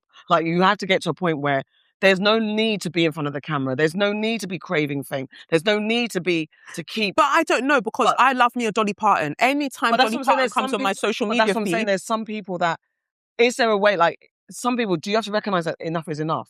Can you do you get what I'm but saying? Oprah's nowhere near done. Yeah. Oprah's nowhere near done. But I that's think what I'm she's saying. incredibly talented. I think she has a way with engaging with audiences, Yeah. all of that stuff. Our issue with Oprah is what she stands for and doesn't stand for. That's the issue. But then also that's that, because there would have been a point or a time when she would have been like, I'm speaking out, I'm even going to get Netanyahu on my couch and have a real frank conversation. yeah, but For then, example. but then go back and play what kind of conversation she would have had with him. No, I understand. She wouldn't I'm just really saying challenge. that. I understand, but I'm just saying that there's that time, and then there's time when now you're so disconnected from what's going on that actually maybe you need to take a step. No, she's very connected. Look at what we're doing. It's the psychology of it. We are making excuses for an extremely powerful and well-resourced woman. She is very connected, and that's why she knows exactly what not to speak about. And then have the same type of people on her show that it seems like she's having these conversations, and she talks about being a seeker of truth. This new age crap that a lot of them can say when they've gotten a lot of money. Yeah. And I bought into it for a while. I'd listen to the things. And then she'd have Joel Osteen on. That idiot. That idiot. Man. That idiot. Was it through lockdown or when? What tragedy happened? Katrina. And you didn't let people into you the would let church. people in. When Yeah. you got into your church. Joel Osteen, No, but remember, Horrible. wasn't there that it was a fire and she didn't open the private road.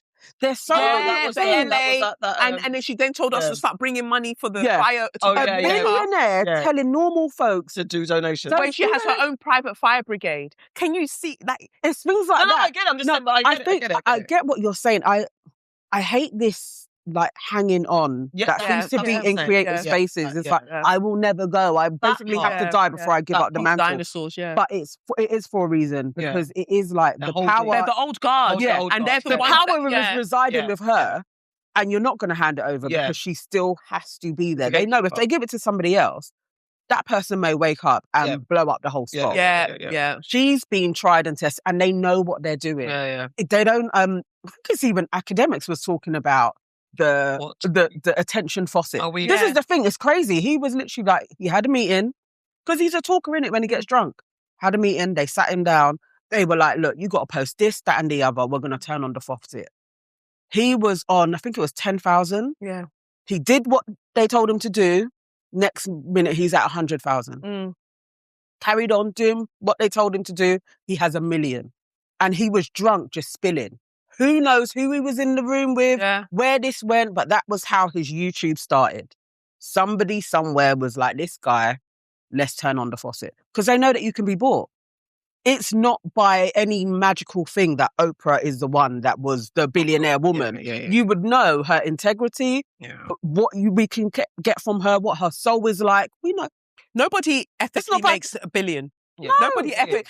And nowadays, a lot of people aren't ethically making millions, right? No, exactly. And so exactly what you're saying, that this is what we're dealing with. And now it makes me even suspicious when I see a content creator, as it were, constantly showing up on my page. Like maybe they're even talking about something similar to what I would talk about, but their views, how they're pushed on through the algorithm. I'm like, something ain't clean. There must be something about you. You're either a all the plant, time. you came out of nowhere and suddenly you're talking about these things because you help them contain the audience where they something. And Whatever then that intention is, that's what they are after. And then something will now happen, and then you'll show your hand and you'll realize that you weren't about what you said you were about all along. Always. Look at all of the girls on TikTok that are dropping off. There's one girl, I don't know if you've heard about her, Alex reads tarot. No. So she's a tarot reader that will usually pop up on TikTok. She amassed a large following, and then I think in the last couple of weeks, she made a video. She's taken all her tarot videos down, and she was like, I'm choosing Christ. I'm choosing... I'm like, this is so interesting because something boosted you onto all of our timelines out of nowhere. You'd even say, I haven't hashtagged any of these videos. So if you find it's for you. Was it really for us? And then suddenly, now you've gotten all of that audience built up. You then turn around and go, actually, Christ. So that's giving Christo-fascism. And you as a white woman. Christian nationalism. As a white woman. So it's like, we don't realise how crazy. And so many people are like, well, she's allowed to change her mind. No, she's allowed to do that. not. I said, but it's interesting in the space of all she showed up, how her following grew. She grabbed the people and now said, guys, Christ. And not just her, there was the potluck black girl as well. There has been a few, that's been growing. But also in Texas now, they've changed some law so that they can start teaching Bible verses in school. Yeah. And so... And I think Erica Cook had there was a turning point event. Yeah. Recently. And so that was rather interesting to me. And there was another girl, MJ Gray. I don't know if you heard about her. White girl, again. I think she was like, she used to dabble in sex work. But all her videos was like, all of you that virtue signal or status signal with your expensive bags and your this and your that. It's so disgusting. It's so obnoxious. I'll never get married. Marriage is one of the most stupidest things that a woman can ever do. She would say all of those things. And then all of a sudden she just popped out in Paris, showed a ring. And then now she's got all of the designer bags. And people are like, hey, what happened? Because you said that we shouldn't do any of this stuff. Right? So I do think that there's something around, just like you were saying about turning the faucet on. There are people who, whether they realize they're planted or not, there's something that's seen about them that's like, you will make a great person to take people on this ride. And just at the right time will then change course, and then you should be able to bring your audience And I think it's that subtle thing. I think we're seeing that the sped up version of what happens to rich like celebrities on their journey. Like, okay, you're getting all this money, and now we're going to take, the infamous wear a dress, and then you'll get this, do this, and then you'll get this, and all that type of stuff. We're seeing it sped up with the influencers, where they're subtly, I've got 1 million followers, this and that and that. Then you're bound without realizing, and you're addicted to the step and repeat of it all. Like, if I do this and I get the money. So agencies, all of them, they come. It's like they all get assigned to the same types of places.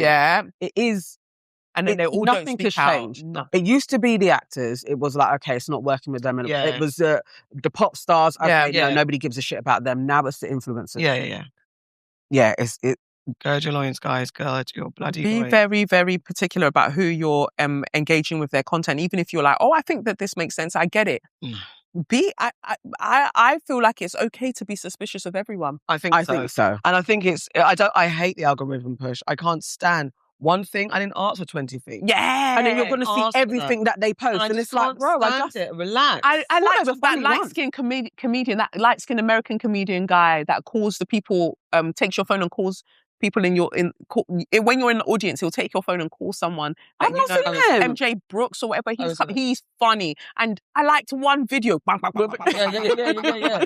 And I mean, okay, because I'm laughing at 10 others, but come on, stop giving me all of the things. I said I liked one thing. But apparently he's coming to London and I'd like to see him live. But if you sit in the front row, he will come for you and take your phone and call somebody. I like that idea.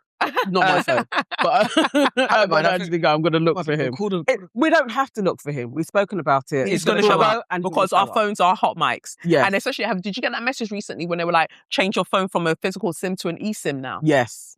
So now they can track you everywhere. Yeah. And then people are really being like, oh my God, this is great to promote. See, I want them. No. AK's got one and she won't give it to me. No. Because you're never going to wear it. I can't talk about it on the screen. Just give it to me. Where all my scamming ass is at. With your masterclass. Showing all your business and your dangerous ass. Look, when I manage to get into the inner circle of somewhere and then I can flash on my glasses and be like, look, No, they'll like ban it. They'll start to ban it. I know. Like They're not going to let me in. But if any of you do, I'm going to tell everyone. So I'm probably not the best person because I'm not going to keep my mouth shut. But if any of you do want to just let me in, even to this semicircle, so I can just be like, I've always known you guys. Well, this is what I wonder about Black Freemasons. I mean, I know that there are some people that we know in the garage world who are Black Freemasons. Yeah. I'm not critiquing anyone, but I just find it fascinating joining these brotherhoods. And they don't let you in all the way. Yeah, just on the outside usually. That's why It's a one ring. when I was talking about when I told you about the black sororities and stuff like that. I mean, they're there, but not the black. If we start one, I don't think it's not gonna have the same. It's important that. Okay, anyway. I've always wanted a black sorority, but Freemasons are on the next level. That's but people are always like, oh, you vilify it, you don't really understand it. And it's great that black men are joining. And there's more, there are more adverts of it now, especially black men who are in the corporate world. More of them are joining being invited to be Freemasons, and they're really revamping and rebranding the whole thing. They're just trying to lure folks in. Yeah. You're not beating the allegation of want to be in close proximity to white men. Like black men. I don't know enough about the Freemasons, but anything that says there's more and more black people joining, it's a great thing. But it's great for their career prospects is why they're doing it as well. You just can't believe them. Get a black fraternity or a black sorority. I think it's important. I would like a sorority here, like that system. What I said. But I just don't know if it would work here. I understand that, but it's like, you have to, because that's why I said it goes through the ACS, the African Caribbean Society. All we did was eat jollof rice. And that's what I'm saying, regulate. That's why I said as an auntie, let's regulate it. That's what we did. We ate jollof rice and jerk chicken and threw raves and had debates. So how about we elevate a bit? You did that, you organised, and afterwards there's now a brotherhood and a sisterhood where if I'm in trouble, I can lean on my brother that was at the ACS. I get you. Thank you, that's all I meant. But do we do that now? That's it's the starting of it. How because it's like, that's why it's, the people that organise in the ACSs now, just don't be so throwaway with your lifestyle. Keep it. Yeah. That's what, and it should grow outside of the institutions. Yeah. That is what American fraternities and sororities, and that's why you've got the Phi Beta Kappa, yeah, and all that. That's what it should be. I feel like there was a bit of money at the beginning. There was, somebody. Like, let's just say a George Soros or somebody like that. Like, somebody with a whole load of money is like, okay, so we're going to get the student bodies and then they will fund it for a little bit. But they're all nefarious. Like, is there any good, decent person with a shitload of money to support things? Well, let's not do that. Let's see, what can you generate yourselves? And there's that galvanization. But how can we generate that level of money? No, I don't mean that. Every day I have to be honest. Like, I'm one hard day away from messaging Elon Musk. I'm telling now. Let me meet one more inconvenience in my life on a Tuesday. I'm gonna message that guy. No, I get it. I don't even mean like to see. You can't get them to see off. You can't. It's really hard out here. It's just a network. It's just a network of. It's just a network. I don't want to talk about it because we could network. Like the Trumps are out here. Like, how are we going to fight these people? They got billions. It's annoying. And you know what's annoying? Justice Amy Coney Barrett. Oh, because you know what she did? Oh God, she supported the Trump administration to move forward with ending temporary protected status (TPS) for Haitians in America. Now, do you know why Justice Amy Coney Barrett is the worst in this situation? Because you know what she did? She adopted Haitian kids, didn't she? Yeah. Because that's what they'll do. She adopted Haitian kids, didn't she? But it's going to have a black kid. Some of the most raging racists adopt black children. And then also on top of that, Megyn Kelly and her racist rant against it. Did you see her have a conniption? You know what? The thing is, it's not like I like Megyn Kelly or anything like that. But obviously, as I've been literally watching The Devil's Daughter, Candy Sowens all the time, it's like she will play clips of her. Sometimes, as all of them... Broken clock. She's actually like kind of smart. Mm. That rant, then I was like, oh, there she is. Yeah. There she is. Mm. She was being a little bit sane for a while, and it's like, oh, the raging racist is back. She said, go home, get out. We know our country's better than yours. That's because we filled it with our work ethic and our culture and our values. Yeah. You being here only dilutes it for us, those who built it and live it. And half of you people, more than half of you, you won't assimilate. We don't want you. We don't care if you're offended. Get out, go home, go back to effing Haiti. She had a Karen meltdown. She's been on the edge. On screen. Basically, like all of the Trumpers and the MAGA people, they were turning against her. And that was an absolute back signal. I haven't totally gone from you guys. By all accounts, shit was getting on top for her. So that's like, why actually she thought that she may get killed as well. Oh, really? Yeah. So she decided to do it. As they did to Charlie, in it. So all of them, they're all like, oh, we're not safe with these. They will take us out. Mm. And this is what they do. They kill somebody that is a beacon so that everybody then goes back into their box.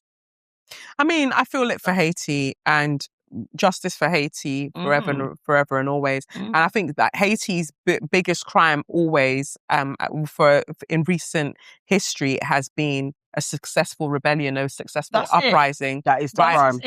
And so from the fact that they could body France in that way, France has never forgiven Haiti for doing that. Hence the debt that they keep them in. And this is why the World Bank and the IMF, they're criminal organizations that we essentially have built our economic system around. And this is why Haitians are vilified and the practice of voodoo is vilified as well, because, and I think it's so specific that their religious practice or their spiritual practice is what they went for as well, because there is an understanding that that was also part of their power in how they were able to successfully have that uprising. They had a belief system that wasn't a god or a white god that told them that they're not worth anything and they're inherently sinners. So they were able to look at the actual devil and take action and do what they needed to do, like the devil being those like the enslavers that they were dealing with. And they got so close to the truth in terms of how you overcome or how you overturn a system like that you actually, whether people want to accept it or not, we are not going to be able to overcome this system without violence. And they recognize that, right? And they executed that, quite literally executed that. And for that reason, it's like, we must continue to punish you for centuries thereafter. So you never feel like you can do it. And you have to weaken the human spirit of them. That's what they keep on trying to do. Like your country, no money. Your country, no money. Like, let's mess up your infrastructure so you can't even build anything sustainable. Your image across the world, we're going to decimate it so people think of you as thieves and this and that. Ask yourselves why Americans are so fixated on Haitians. Like, it's so bizarre. Like, what's your point? That whole campaign run, remember they're eating cats and dogs, they're eating cats and all of that. Just because almost turned into a chant. We're chanting it. They're eating cats and dogs. So if you're living next to one, but meanwhile, the man saying that it was eating babies, the intestines of babies. That's why they were saying it tastes like cream cheese. Right, because the mother would breastfeed the child before they killed the child, and then they served the child. So the cheesy milk was in their body. We need to know this because people are really out here thinking that everything is separate. Like, the person that is in power in America is connected to all of these other people who are also doing all of these things. Yeah. And you're saying about eating cats and dogs, you were eating babies. Yeah. Putting little girls on stage and touching them up. And talking about it, though. Really? He literally spoke about they were so unaware. They're all getting changed. I can walk into the changing room and see young bodies. He's speaking about it. We have him on tape. But he can, because there are so many people that are just like, oh, I'm like, is it spell word? And the vintage. Yeah, it was selling children. But they were selling children on Wayfair as well. So it's basically every site. Vinted, I was like, it got really creative. And how they were doing it and the listings and how it could kind of go under the wayside. They have to be selling people on Etsy as well. There'll just be ways everywhere. That you'll do everywhere you can. People that are looking will know how to transfer that money. Because they speak on the dark web, and then there's you know about EncroChat, right? The phone that they have and now if you even are seen to have a phone of that nature, immediately you're going jail. Like Oh, is it? immediately you're being I've arrested or No, whatever. I've not heard of this. EncroChat is a type. Well, it's installed on a phone or whatever that you can then use to communicate with other people doing wild things. So whether it's you're selling children, you're selling guns, drugs, whatever you're selling, you use that. So there's been an ongoing case where in France they managed to get one of the phones and get into it, and then when they went to arrest someone, they got a network of people. However, it's been argued that based on like human rights, how they got access to it is not fair, right? And so there are certain lawyers who, I get it, they're arguing that if you allow that through, that you allow them to do that and say that they can just grab a phone, grab a network of people, it's going to come on you. It's going to come to you on a normal person. They'll be able to do that. So they're saying out of principle, we can't allow them to get away with what's happening with EncroChat in terms of the French police. It's like, but they were doing bad things. Yeah, it's like, this is the thing about what I say about the law, like the way the law is so sewn up, like exactly the pecking order and the way it's interwoven and the network, like how to turn this off. Like even just with, I said it before, Trump in power, he's doing so much, just get him out. But there's bureaucracy, there's processes that you just can't do that. Because if you do that, then that means the next person that's doing well, the others can come and say, get him out because we don't like what he's doing. Or them. Or but that's what's so interesting. They're saying that they're trying to go for a third term, right? Steve Bannon had basically alluded to the fact that the way we got him in is the way that we're going to keep him. And he even said himself, like, when you vote for me, you'll never have to vote again. You'll never have to vote again. What do you mean? Because there is a constitution that says that you only have 2 terms and you have to get the fuck out. Right. But that means that they are, and we've seen it happen, he's trying to usurp the Constitution, the American Constitution, and all of its amendments, and trying to undo it all. Yeah, that's why they're planting the seeds of little by little about the voters being rigged and all that type of stuff. Yeah, and looking into all the kind of local election votes that are happening. Yeah, and where the Democrats have succeeded. They're like, well, we know it's rigged. There's saying the words fake news, and then we've seen the rise of AI. Everything is all geared towards it's very Orwellian. Where it's like, we're being trained to not believe our eyes. Yes, right, and that is where all of this is geared towards. So the law has been created by people who are unlawful, who are lawless, right? The law is meant for us, and they will rig it in such a way that it will always protect them. But at the same time, they don't now like that we can use aspects of it to get them. So they're now trying to shift it again.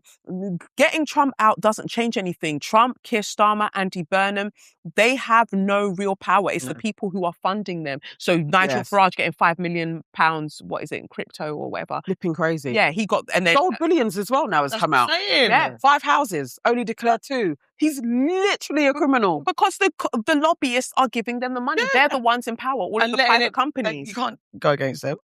No, it's actually crazy. But we have to, though. Yeah, of course. As in people, like, it pisses me off when normal folk who have a little bit of money are talking about you can't really tax the wealthy. Like, you can't tax wealth. And this system can't change. This system can't change. It's just the way it is. Hey, Hundredaire, shut up. Exactly. Exactly. You just started having disposable income yesterday, and now you're lecturing all of us about economics. Shut the hell up, man. It's so jarring. It is so stupid. But when they come and take your house, then you're going to start being like, no, we've got to tax the wealthy. Well, exactly. Most of us are only, I guess, 1 bad year away from homelessness. Well, what did I say? It's like 3 months. 2 paychecks that don't go through. Yeah. And we're actually fucked. So I that always keeps me humble, that no matter how well I think I'm doing, nobody knows tomorrow. You can get fucked at any time. Yeah. At any time. Like, that should really awaken your class consciousness that I'm no different to the people that I'm seeing sleeping on the street. I'm one circumstance away from being them. So I need to make sure that whatever I'm doing for myself also benefits them. The issue is some people are seeing these people and going, I'm nowhere like them. Instead, I'm like the billionaires. You wish. Yes. You wish. I think it's because it's just a number that is being thrown around. So people aren't actually understanding how much a billion is. Yeah, they're not. They feel like, this is not. I'm a millionaire. I could get there. It's like, listen, do you know what you'd have to do in order to get to a billion? How many people's lives you are going to have to steal their resources to get to a billion? And you want to be considered like them? We're not even talking about you. Well, literally. No one ain't if you've got 10 million, no one ain't talking about you. Literally. Like, You're not Yeah. part of the conversation. At You've all. when you've now managed to buy, you've got your house and you've managed to buy another house that you can now rent out. You're now a landlord, and suddenly you think that it's you that they're talking about. Shut up, because they can repossess your thing tomorrow. One crash away. What? People lost loads of come on, let's it's just Let's annoying. be It actually sensitised. pisses me off, especially when it is a normal person. The Thousand-naires, Yeah. they never shut up. God. Millionaires and billionaires aren't even talking to us. They're not having conversations with us. It's the 100-naires and the Thousand-naires that are shouting at the top of their lungs. And Elon chatting shit. And having Jeff Bezos talking about, taxing me does nothing. Imagine. Because it's Imagine. a I don't even know gaslighting how of the it all. person that was sitting next to him was just grab his face. Yeah. just honk him about Yeah. taxing me does nothing. This is a drop in the ocean, really. Really. Well, Give your money up then. his ex-wife, she's given away 26 billion so far. Yeah. Oh, for 26 And billion. And she's still got still got money and is making money every top. day. Imagine in that. interest. In interest. She can just give away and she still has money. And Jeff, you can't just pay Amazon workers properly. A little piece. You can't let them go to an actual toilet so they don't piss in bottles. And all out in people's Somebody yards. needs to conk his bald head. And the fact that then they could buy their way into the Met Gala and all these celebrities went and you're friending them up and you're smiling. You're all ridiculous. You're stupid. Like, you're so stupid. Like, all it takes is for all of us to go, like, I'm not participating. I'm not engaging. It would be a great thing. I think we run our course. Yeah. Yes. Yeah. On that we did a part. lot. We have a new section. Welcome to our new section. Run to the comments. Boy. This is where we are going to feature some of you lot's comments in reaction to some of our topics. And we've had a topic last week. We discussed Gina Yashere's conversation on the 154 African podcast. Mhm. And went a bit nuts. We had lots of comments and lots of reactions. We have a Nigerian in the room. But I is what shouldn't folks say were that, I said asking for. Nigerian. A Nigerian in the room. Yes. To be fair to us, we discussed it. Yeah. Mhm. We tried to balance did, it out. yeah. So for those people who are thinking that we didn't discuss it, we did. We did. Well, you had a Ghanaian. We had two. Well, two. Well, Two. Where did you think? West London. It two was just Ghanaians. food. We definitely considered all We did, areas, yeah, and then because it's like, even okay, the we could num- add in more people. Then Yeah. what we're gonna Even have the a numbering of Bayesian, like, Caribbeans Yeah. was considered. yes, It was all considered. We thought about it all, and then we also knew that you was coming the week after. Okay. I said, let's get her. Okay. You're now representing all Nigerians. Oh, sorry. for real, for real. But yeah, so one to the comments is where we just want to involve you lot in the chat and then respond, because a lot of things were said. A lot of things are generally said. And anyone Yeah. want to go first with some of the comments? No, you go. Well, okay, so one of my first ones is so one of the first comments that I saw was from @MellyMelv2, and this was on Instagram. And they said, I remember vividly as a teenager, Africa not really being accepted. They had a rough time in the UK back then, and that was because we had no great knowledge of our ancestry. It wasn't until people like Queen Latifah and other American artists began showcasing this that we all started dressing and talking about Africa as a motherland, and people here started doing more research. Remember, we also didn't have access to the internet back then, so we basically only knew what we knew or what was portrayed to us. It was a tough time for many. I'm glad now things are different and we embrace our ancestry. So I actually remember the time, I remember getting annoyed as much as I liked hip hop. I loved hip hop, obviously. And I liked the Native Tongues movement, the Queen Latifah, Jungle Brothers, De La Soul, A Tribe Called Quest were in that movement. But I did feel a little bit like, oh, now you think it's cool. Because then everyone was wearing the hats and the dashikis and it was a lot of Afrocentric. So I remember feeling a little bit like, yeah, but you're wearing us. So I felt a little bit like, I liked it because I was like, you're a bit celebrating, but it felt a little bit performative because then it moved on from that. So it's like there was a moment where it was forefront and then it was moved on. That was in the 90s. But I get what they were saying. What do you guys think about that particular comment? Just on the back of yours, obviously, at that moment in time, that's when my family got wealthy because we made a lot of stuff. So the pillbox hats, the kente bits, like that was the beginning of my mum and sister's business. So for us, I think of that moment very fondly, that I could go and we would be in Camden Market and we would sell out of pillbox sets. Oh, wow. And just Kente being such a big thing, I always loved it as a kid as well. But that I could see it on TV. I love Salt and Pepper. Like it was, it's such a fond memory that became fashionable. A bit like probably for my kids now, like just being able to walk into a shop and hear Afrobeats. It's that like, oh, we're being celebrated. So I really appreciated that artists were wearing that. And I was disappointed when it moved from Africa to China.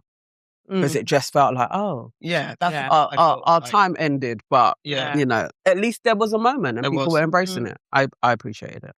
Any other comments? I guess when I've seen a lot of the discourse, I've just wondered, what is it that we're really trying to say? Like, what is it? Do you know what I mean?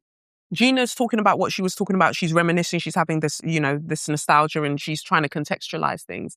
And then the conversations happen in various places where everyone's discussing it. I feel like ultimately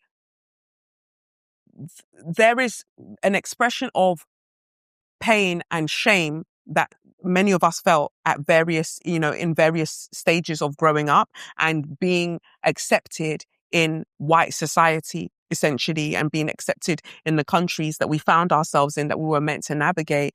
And I get frustrated when it's almost like we start creating a tier system as to whose experience overrides or supersedes somebody else's experiences.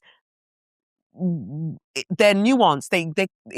It's actually, I would argue, a symptom of white supremacist psychosis when we start trying to find a way that we can say, oh, well, this is more important than this one. They're literally they're different. You know, like when Black Americans talk about their specific experience and what they go through within Blackness and how they interact with Blackness, and how we as Black British people, we have a specific kind of experience. I don't feel like one should negate the other. They're actually in conversation with each other all of the time. But I guess that because of the pain of not being heard by the people who are oppressing you, we start shouting laterally. Yes. And I just wonder, okay, where does this get us?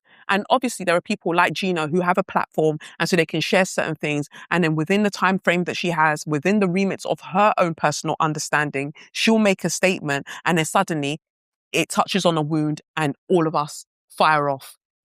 It's either we're trying to explain what she was saying, or other people are feeling hurt by what she said. But either way, I'm just like, but what is it that we're actually trying to say? Because we weren't the ones that didn't want to see each other's cultures. There was a system in place that didn't want us to connect. Yeah. Because even when we say, oh yeah, but you know, then hip hop was doing this and we didn't have internet back then. There's something that I heard about called books. Well, I think. Sorry, can I just Go comment? on. Thank you, because I think you've hit the nail on the head, and that's kind of like where I'm coming from, because I do think that I don't want it to be oppression Olympics, because essentially it's colonialism, white supremacy that got us fighting each other in the first place and othering each other in the first place. So whilst you can acknowledge someone's pain, you don't need to put down someone else's pain. Do you know what I mean? And literally that. And so whenever I see, I hate calling them diaspora wars. I know that we've got these quips, like these little things that we say, but I think we actually undermine our own the magnitude of our collective pain when we start finding these short, sharp ways of speaking about it, because it's actually so complex and it spans centuries, and we are still feeling the effects of it. We're still reeling from the effects of it. And we unfortunately don't always have the language to speak about what it is that we've experienced. And then there'll be some people who just actually don't see other people as the same level of Black as they are. So they do not want to hear what you have to say. You're not Black in the same way as I am. You don't understand. Where it's like, I might not be Black in the way that you are, but I'm Black in my way. Because once we had that racialization of Blackness from like the 1400s, and then the fact that it was expounded upon in like 1735, whether we like it or not, we all lumped in together to experience blackness in a particular type of way. I think about it when I use like Nigeria as a microcosm, and there are other places that you could use as well. If you wanted to go to South Asia, I know some people, feel a type of way about that. But if you wanted to look at, for instance, South Asian, you're looking at India and Pakistan, the partition that took place. Yeah. We are all experiencing the fallout of colonialism, right? And instead of turning our attention towards the system that birthed our pain, we're kind of turning our rage at each other. And to me, we can't. All we end up doing every year, have you noticed, we'll have cyclical conversations because somebody's going to say something ignorant. We're all going to have to then talk about it. And then yet we've not moved anywhere whatsoever. I would like to figure out a way to move forward, because I think everything, and we kind of concluded on that at the end of the show, that, and we always speak about this in the show anyway, about at the end of the day, there's the oppressor and then there's us, and who's real enemy. But there were real kind of hurts that people are feeling and have felt, have an experience. So there's the bigger picture, and then there's the everyday, day-to-day experience that does affect how you move in the world. But that's what I think is so interesting. Even how you phrased it then, there is the oppressor and then there's us. But actually, there's the oppressor and then there's the oppressor within us. Yeah. Right? Because the biggest shift that we... And people will be like, it's ironic. Like, wasn't she with a white man? Okay, we've dealt with that one. Let's continue the conversation though, right? Stay on... You can find stay on track. You can find it as ironic as you want to. But even with you being probably with a black person, you're still not landing at the conclusion that I'm landing at, right? So for me, it's like we've got the oppressor, but the biggest grift that they did was that they could leave because the oppressor remained within us, in our psyche. Yes. The teachings. And then Khalil Gibran says in The Prophet that you can wipe the laws off the walls, right? Yeah. But you still have to go and dethrone the oppressor that's in your mind. Literally. And we haven't got anywhere near. That's why we still have colorism within our... And I was literally thinking about colorism. Like, we have conversations about the Mobile Awards. How is it that most of these people who are winning these awards and who are doing this, when we're looking at the female performers, for instance, many of them aren't like dark skin. Yeah. Right? You have to be truly exceptional to get in. And then you say, how did that happen? Everybody's scratching their heads though. How did we end up with Central C as the face of the culture, right? There are so many things that we need to speak about in terms of our attention, the currency of our attention, it feels funny because it's almost like we're going back to what Arie was saying, but I'm not saying that we should police the music necessarily that people are making, to a certain degree, yes. But what I'm saying is that the people who are allowed to profit off the cultures that we have the most, rarely are they us, and if they are, they have to be as light as possible or as close in proximity to the people who are controlling the money. Yes. Yeah.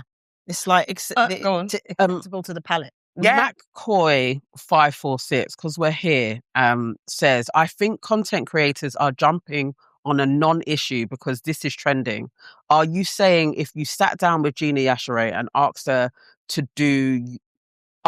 do you believe every single Jamaican in the UK at the time did not know or rejected their ancestry? Do you think she would say yes? People are just feeding the algorithm on an issue that isn't worth the attention. There is something called giving somebody the benefit of the doubt.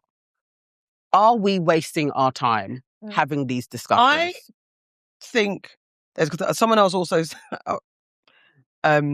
I think it's not a waste of time. Well, we're in the job of talking about things. So that's part of what we do. And one of our other commenters said, just say you want to go viral. The nature of our job,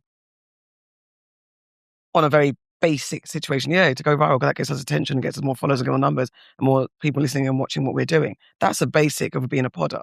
But then what we do, all of us on our individual platform and on this platform, talk about things that bother us and affect us. So I don't think it's a way. That is the nature of what we do. Otherwise, we would be talking about a lot of other things that don't affect us or concern us to go viral. So in that respect, I don't think it's a waste of time to talk about things that affect us, because that what Gina said did trigger something in people. It's not made up. It's not made up reactions. There are people that are in the comments crying about their or have spoken about it with emotion, who are angry, who are scared, who are sad. There's a wide range of emotions that have come out of this conversation and on the back of how we spoke about it. So it's to say that it's a waste of time. No, it's not a waste of time, because as much as and exactly what you're saying, that let's remember, even if everything we say, we just remind everybody that it's not us that we're supposed to be fighting, it's everybody else. But there is a space also to allow people to purge their shit. Let me say that I was bullied by a bunch of Caribbeans. If I say it wrong, that's what happened. Let a Caribbean person say, I had Africans telling me that I don't know my history and calling me a slave, and that hurt me and that affected my perspective on life and certain things. Let that be said. Get it out, but then let's not then leave it as that, because there are people, and we will have other comments to say, that are leaving at that juncture and thinking that's okay to then shit on a Caribbean or shit on an African because these things, and forgetting the bigger picture. So no, and my long answer is I do not think it's a waste of time talking about it. It's not a waste of time talking about it at all. I just think, like, just as you said, where do we go from there? Yeah. Like, these things have happened. Actually, they continue to happen. You know, some people, the butt of their jokes, their punchline, one could argue is still rather xenophobic. We, you know, somebody wants to make a funny joke, they'll put on an African quote unquote accent. You know, there is a way that we caricaturize our own cultures that we possibly need to also look at as well. There's so much happening. I don't think it's a waste of time. I just wonder sometimes, algorithmically, what is pushed. If I wanted to put my tinfoil hat on for a second, yes, they put out that clip. The algorithm also had a choice as to whether to push that clip or not. Yeah, because some clips don't do nothing.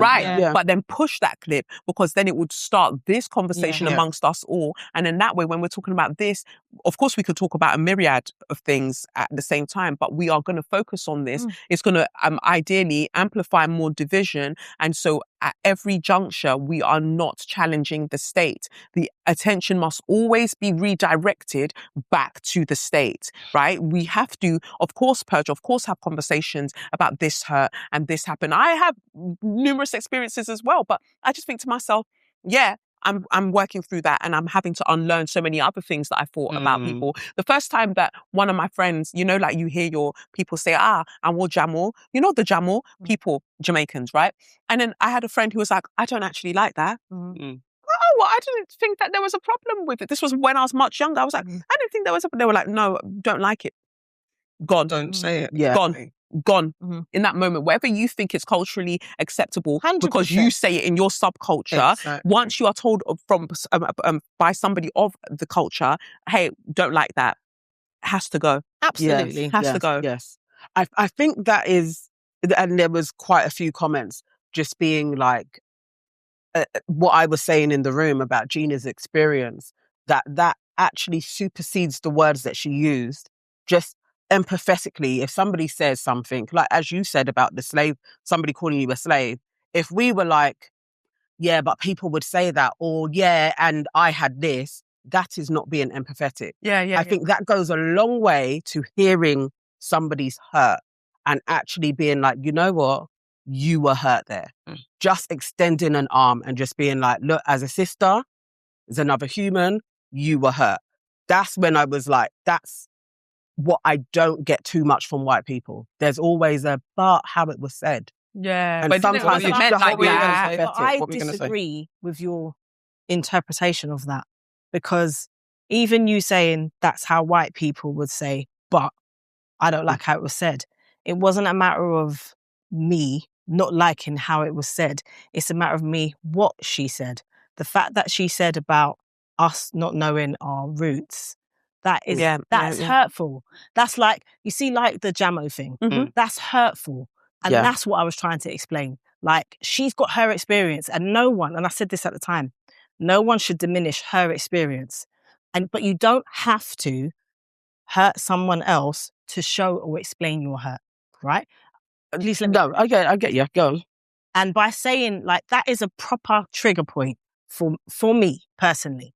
Yeah, I can't talk for the whole of the Caribbean, but for me, that's a trigger point. So therefore, I can be empathetic to her, but I can also be empathetic to people like me who see that and are like, wow, like, you know, I've talked about Grenadian culture so much. I've seen it my whole life. I've experienced it my whole life. And the one thing that I will say is we are proud to be African descendants. Mm. You've been there, you've seen. Yep. We're proud. So and I'm getting emotional because it is an emotional thing.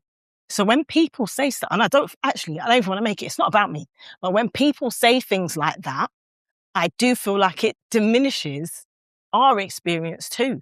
Everyone's entitled to their experience. Yeah. And people that are coming in the comments and shitting on Gina's and saying, how can, like, there are things that people are saying that I totally agree with in sense of we shouldn't say that her experience is fake because that's not true. But I just don't want us to, at the same time, diminish what I'm saying is hurtful and then be called the white person in the room because I'm saying it's hurtful. No, I hear it all. It's the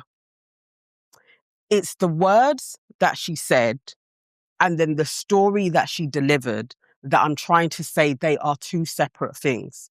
And the story that she spoke about, when you watch the whole thing and you see how she even landed at talking about it, she's talking about her mum. So the words that she said that caused offense, I hear it caused offense. But the story that she delivered about the pain that she was experiencing, that's the main crux of it. And now, it's not I agree with discounted. you. And that's why I we're agree saying the with you. noise that was like, Gina needs to now apologize. It's like, did you hear what she was talking about?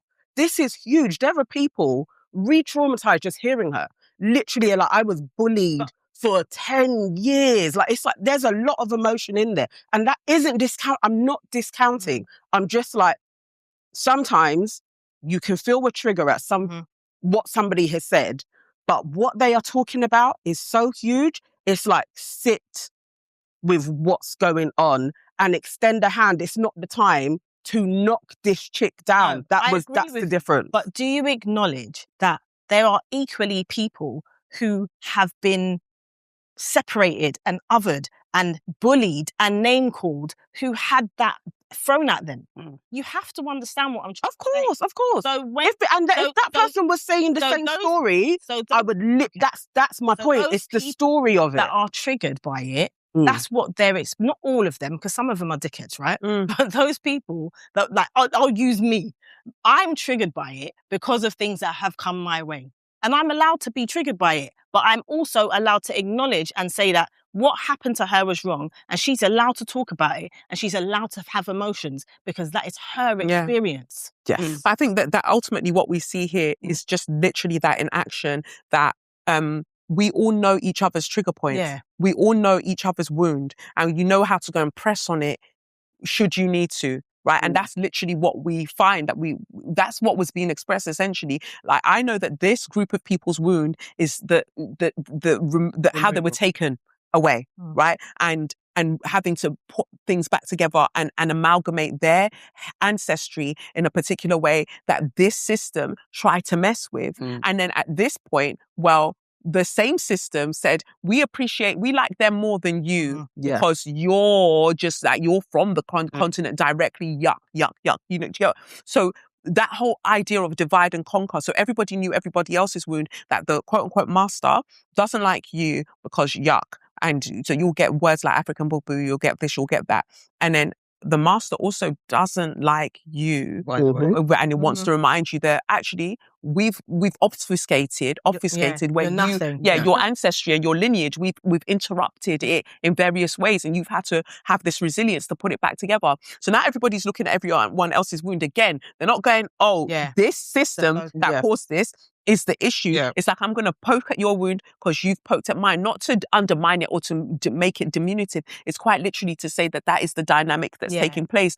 So we have to, instead, any group of people who even want to see themselves as a cohesive whole have to be able to see other people's wound and not touch it. This sounds like a really random story, but a guy that I know was saying to me the other day, he's one that says females, unfortunately. And he said to me, that he was speaking with a female elder, and that female elder said to him, you know, the issue with women these days, or females these days, they date a new guy and they start telling that new guy what the old guy had done to them, like, oh, he cheated on me however many times, instead of not telling him that information, because now he knows that, well, if he cheated on you 10 times and you stayed, then I can get away with 9 times.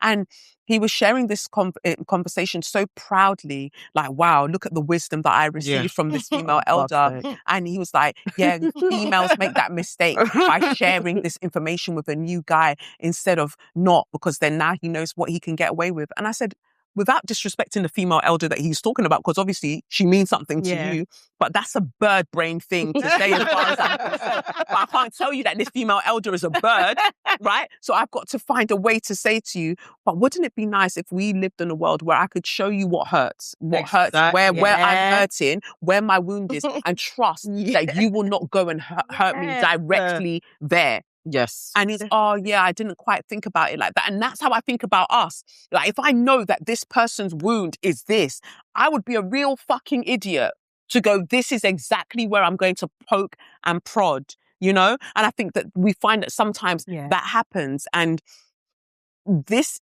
so I get what you're saying, that this thing, she was sharing her experience, Gina was sharing her experience, happened to now talk about this thing, people took that and said, yeah, but this is a pain point for me, and how you delivered that, I didn't appreciate that. Yeah. And then the conversation became about that thing as a whole. Valid trigger point. Valid trigger point. But now it's become another conversation, whether you think Gina's funny or not. Oh, is she a lesbian? Is she an Asian? That's that part. That's the part that I don't like about it as well. Like, let's not remove focus from her overall story. And I'm not saying that we should now focus on this thing. All I'm saying is I'm acknowledging that how that part made me feel. Yeah, but let's acknowledge understanding what she's talking about. That was the conversation, was to find out what the big thing was. Yeah. And as you guys were talking, it's like, oh, okay, cool, I get it. Yeah. This is having people crying. But this is what I hate about, I was going to say, but this is what I hate about virality though. And I think that this is what content creation is doing to all of us. We are dealing with a lot of illiterate people online, right? Yeah. And so I feel like there was also a lack of duty of care when they cut that clip, the way that they cut that clip, because that is, of course, what's going to go viral. The algorithm recognizes it and recognizes the tension that it's going to create. You know, earlier when we were talking about Carisha and like, okay, we're focusing on this, but this is actually the issue. So cutting the clip in that way, as they did, men, I imagine, cutting that clip of a black woman, a dark-skinned black woman, she's very, Gina expresses herself, right? And she just says what she says and speaks her mind, whatever. So they've cut it in a particular way. You've put that out to an illiterate audience. The algorithm is going to help you push it because it knows the argument that thing is going to cause, right? And what did we gain from that? And so I think that arguably, even when we do have our podcast, we actually have to work against trying to go viral. It sounds fucked, right? That's what I was thinking. But you know what I mean? Because you're going to naturally, your subconscious is going to choose a moment in that clip where yes, it's going to get a lot of traction, but the person that you've had as a guest or we've had as guests or whatever we've put out could potentially land that person in more wahala. But we're going to get... Go on. We had that conversation even anyway in like what goes out there, how we put it out there, if people are comfortable or comfortable. And even my glibness in going viral is part of the business. Yeah. But it is about, that's why I said I went back to the fact that we generally care about the conversation. Mm-hmm. So it's a double-edged sword. Yes, there's the business of it all, but there's also, we care about the conversation because it affected all of us. Delivered out. That's why the clips are longer. That's why I started going for longer clips. I was just about to say that. Yeah. And when we talk about stuff that are so important, our clips are always longer. Yeah. Because we want people to see the rounded conversation. Yes. Because I'm like, go and watch the full thing. Like, I'm always surprised. People see a freaking microphone in my face. I haven't upgraded to the fancy microphones that we've got here, but I plan to, right? But you see a doof microphone in front of my face. So clearly it's a larger thing, or it's a longer thing. And then they were trying to distill whatever you wanted to say off that 1 minute, 2 minute clip. That's what happened. That's scary. There are people that only watch our clips. Yeah. And they make a whole thing. So much. And I'm like, but watch the whole show. Well, I don't know if April Joy 1094 watched clips of the whole show. If she said that woman in denim is dense, she meant, no. That was me. That was me. Yeah. And it tickled me. She said, it tickled me just because I know, like, she's obviously not dense. Yeah. But she said, that woman in denim is dense. It is impossible that all of your friends were Jamaican in the UK. All of your friends. There weren't enough of us to go around. Clearly, she's assuming all of her friends were Jamaican who are from the Caribbean because they listened to Jamaican music, fake the accent. And obviously, Jamaicans know they're linked to Africa. It's one of the few islands that have maroons. It birthed Rastafarianism and Pan-Africanism. How did that happen if African descent wasn't common knowledge in Jamaica? The Africans in the panel are displaying their ignorance. You're dense. Wait. Read the clapback that someone had for that. I didn't did you pick not that one up. put that in I there? didn't see that. No, But someone said, no, she isn't dense. I'm paraphrasing now. But somebody came back and said, no, she isn't dense. She's actually a very level-headed person, intellectual, and she is usually the one who's the most reasonable. No, that was about her. That was about me. That was about her one. I'm joking. But also on the back of that. But that could also be about But it's also to you. There's times But I wanted to laugh at her being called dense. Can we just... I mean, you're dense. I think I'm not going to cuss April. No. I think April misheard what I said. Yeah. I was talking about specifically in my primary school. I mean, I know I was popular, but I wasn't that popular. I didn't have that large scale of like thousands of friends. There was probably like 8. Yeah. And they most definitely were all Jamaican. Yeah. As I said, they are still Jamaican. Today. They have their flags in their bios. I understand why you say they are still Jamaican, because we also discussed the fact that some Caribbeans were out here saying, I'm Jamaican. You know, I could go on their page and it turned out some Nigerians were saying that they were Jamaican. None of them have changed. So many now are saying that I'm half Jamaican, half Nigerian, half Jamaican. Of course, that mix actually exists. Absolutely. But when these lot were talking about it, that wasn't they were fully there. So just these to clarify, are still you're not Jamaican people. There were 8 friends I'm talking about, and some of them are still my friends now, but I still got cussed by them. It's just the nature of Kilburn at that time. If you knew the area, you would know. I was not saying I know all the Jamaicans in the UK. I'm popular, but not that popular yet. And just to say, Jazz the Scent one also said, talking about me, I was wearing a black dress. I don't like that lady in the black dress. She's very resentful and hateful towards Jamaicans. She's hateful. I don't know how she got there. I don't. But I mean, I think that there is an overconsumption. There is an entitlement to Caribbean culture, and so I feel like there are some people who have every right to say, when they do say it, like, why are you always saying blood clot?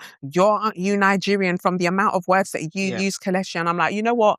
I hear it. Yeah. I don't know if I'm going to stop anytime soon, but I totally hear it. But at the same time, I promise you, I take the culture seriously. In terms of like the respect, I take the culture, you embrace it seriously, and that's what. And I'm not going to go around elders and start chatting like like swearing in front of the elders. And when I've gone to Jamaica, I haven't been wearing a string vest dress and just been out on the road, because people forget that you're going to a rather conservative country, and then when you come with us next year for my birthday, you're not going to be like around my mum. Just in my outfit. Imagine with my nipples poking through the fishnet.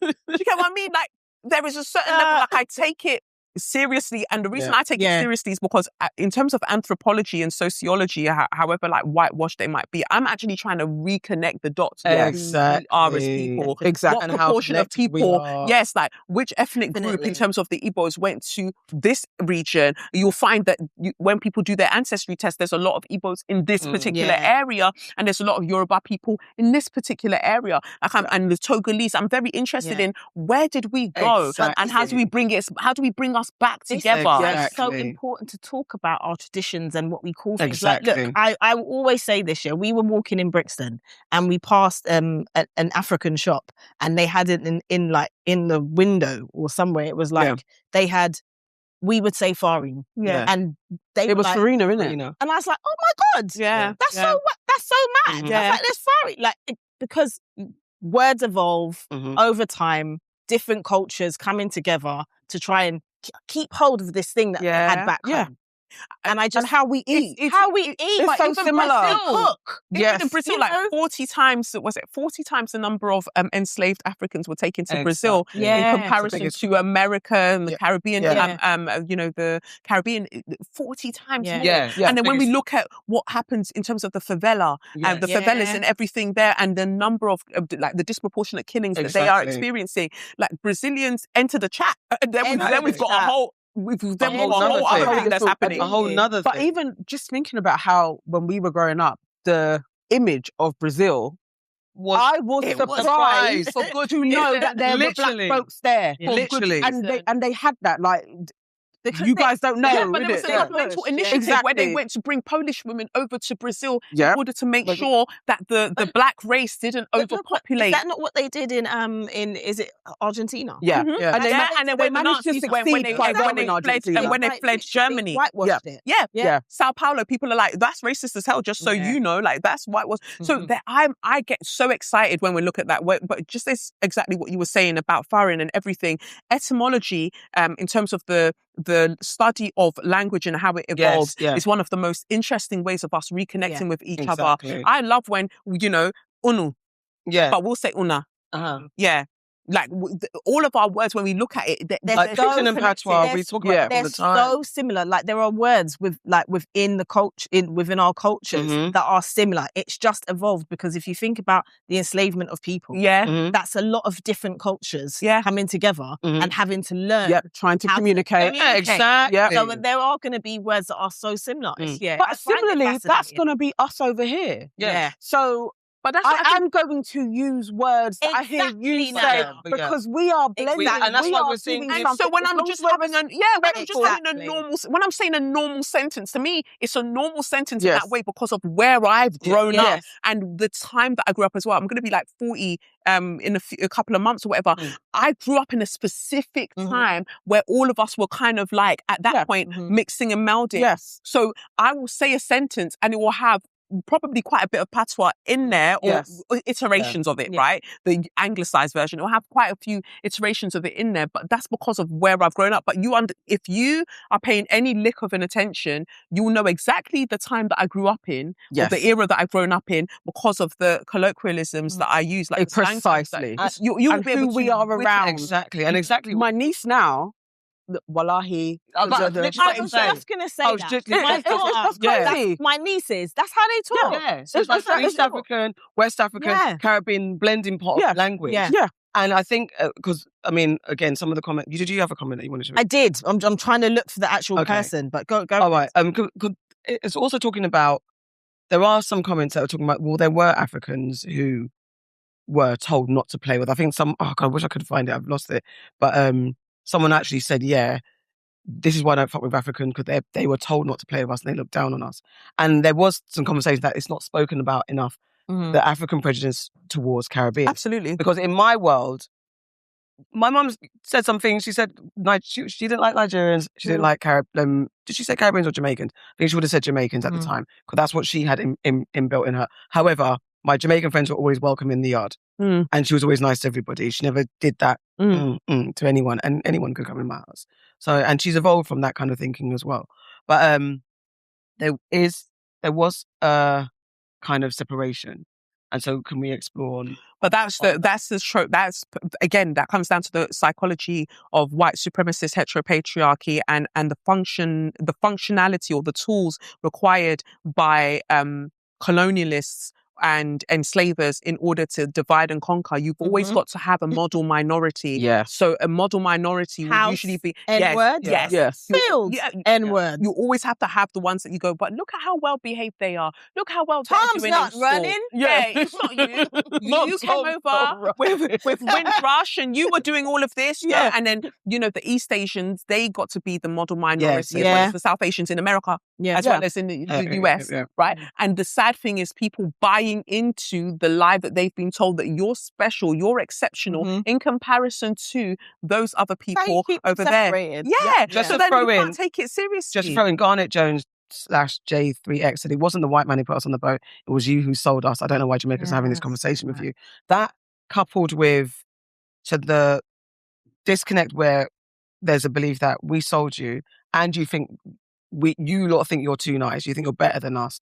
That is where there's that deep root. But again, it comes down to misinformation. It comes down to us not doing our learnings enough. Nobody in their right mind would ever tell you that there weren't Black or African enslavers in terms of merchants who were involved in the slave trade. But I promise you, it was not to the magnitude of 100%. That. There was a whole thing. Like, I know that in Europe, in the Yoruba kind of history, there was a woman who was notorious. She made a lot of money from enslaving, right? She made a lot of money from like selling people, and she had her own. I think she had over 200 personally. But with that being said, I think we underestimate the magnitude of the transatlantic enslavement. Let's talk about the millions of people that were enslaved. Exactly. Millions. Exactly. Yeah.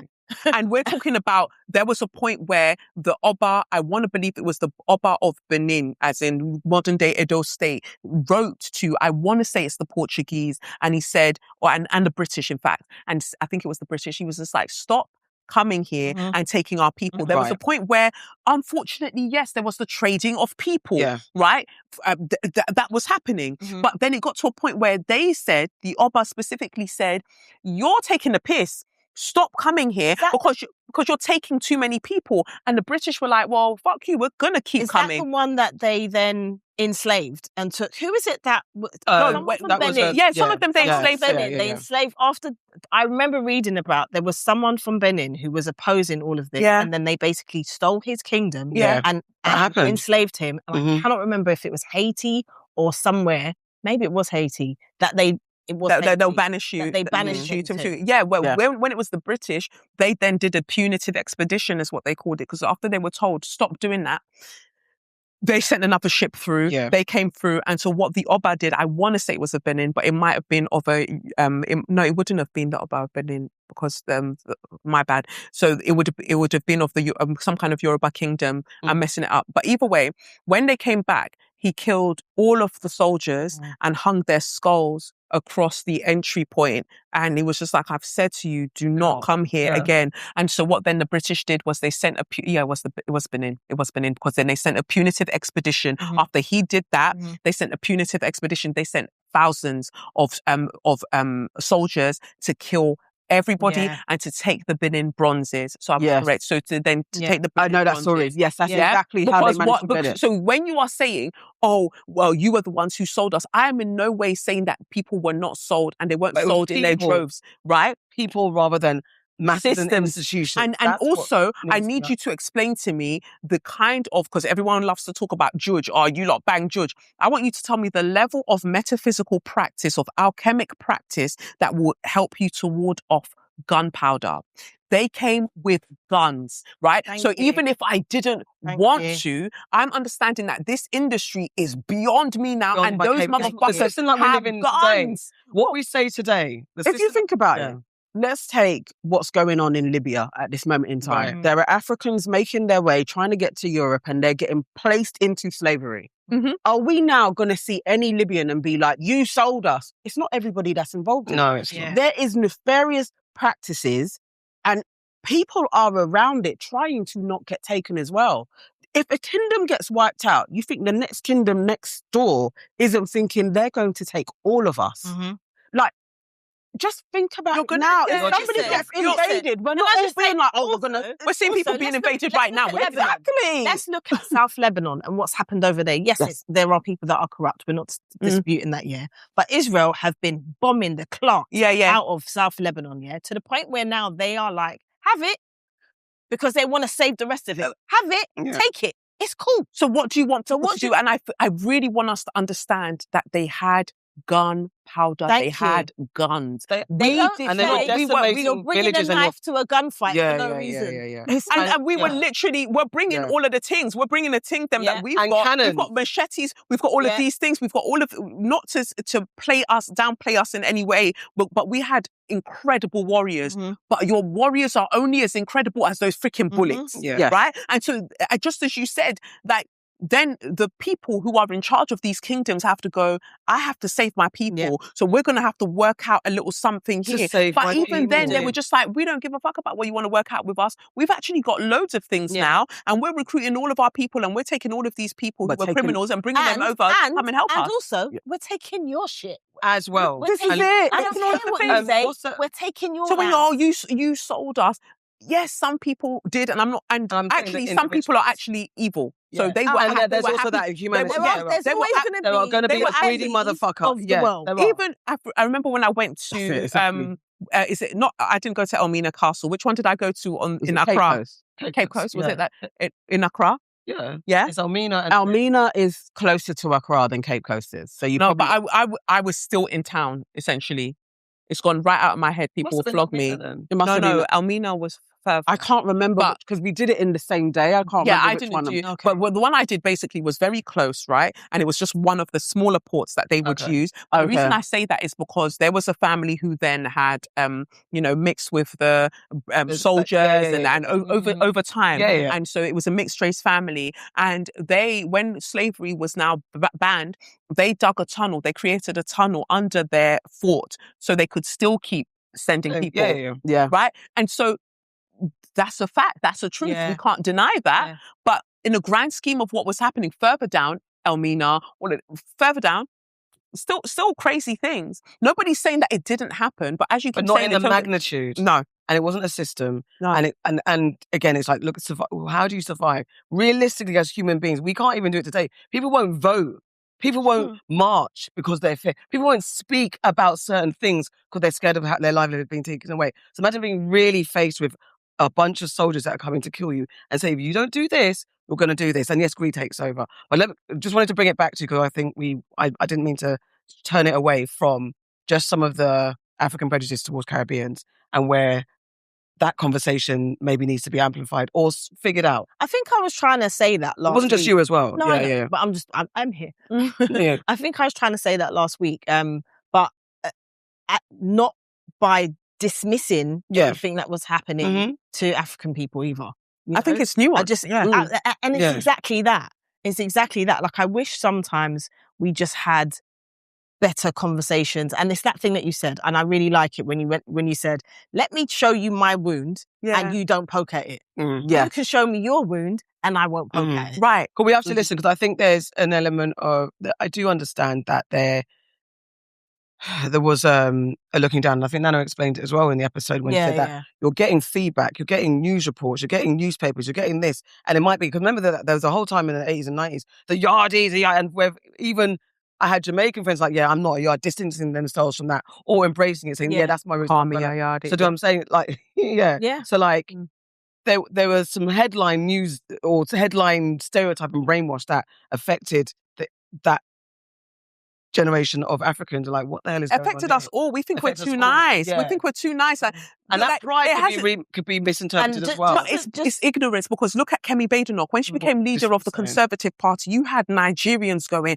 why don't you shut up? Even the clip that we've had of her from here. And then they'll come in their droves to start flogging that. Guys, why are you supporting her? Like, what is wrong with you? Right, like, what is wrong with you? Because we bought into that myth of the model minority. Yes. And like anything akin to a closeness to whiteness or to Britishness, then we are doing really well, not realizing that they're actually just gaslighting us. They're just having us looking crazy towards each other.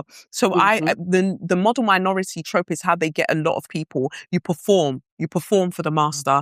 Like, we are better than those people. Yes. Let's not mingle with them. You see it how, I know it's a term that the Black Americans really don't appreciate when Nigerians call them akata. Yes. Right? Which they say loosely translates to something like mannerless dog or something like that. But it's thrown out so much. And they really hate that, and rightly so. But it's the way that at the point, so after they have endured chattel slavery for centuries, here we come trotting along going, now we are seen to get more opportunities and we seem to have more access to better education. And then because of the way that blackness is pathologized and Black Americans are pathologized within white supremacist, like, American culture, they're made to seem like, but they're the criminals, they're the bad people. Yeah. Don't interact with them.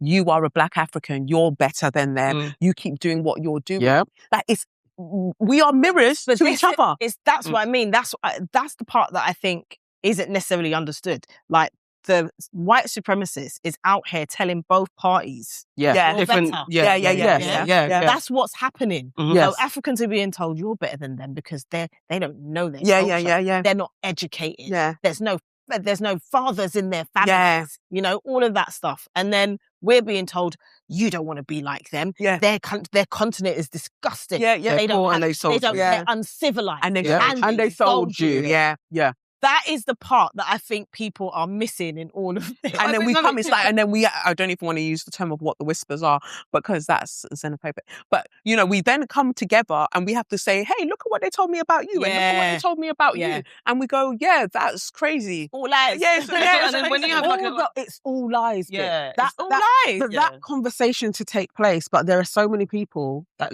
actually want that wound. They want to hold on to. You did this to me, but and holding on to the hurt. We say that they want to hold on to it, but also I think that there is a world where, yes, they want to hold on to it, but it's also the only identity that they have. This is what I'm always saying, that even when it comes to down to the psychology of identity, and even when we look at the white quote-unquote racists of this country, we're saying to them that, what you're being told about the immigrants and all of that is a lie.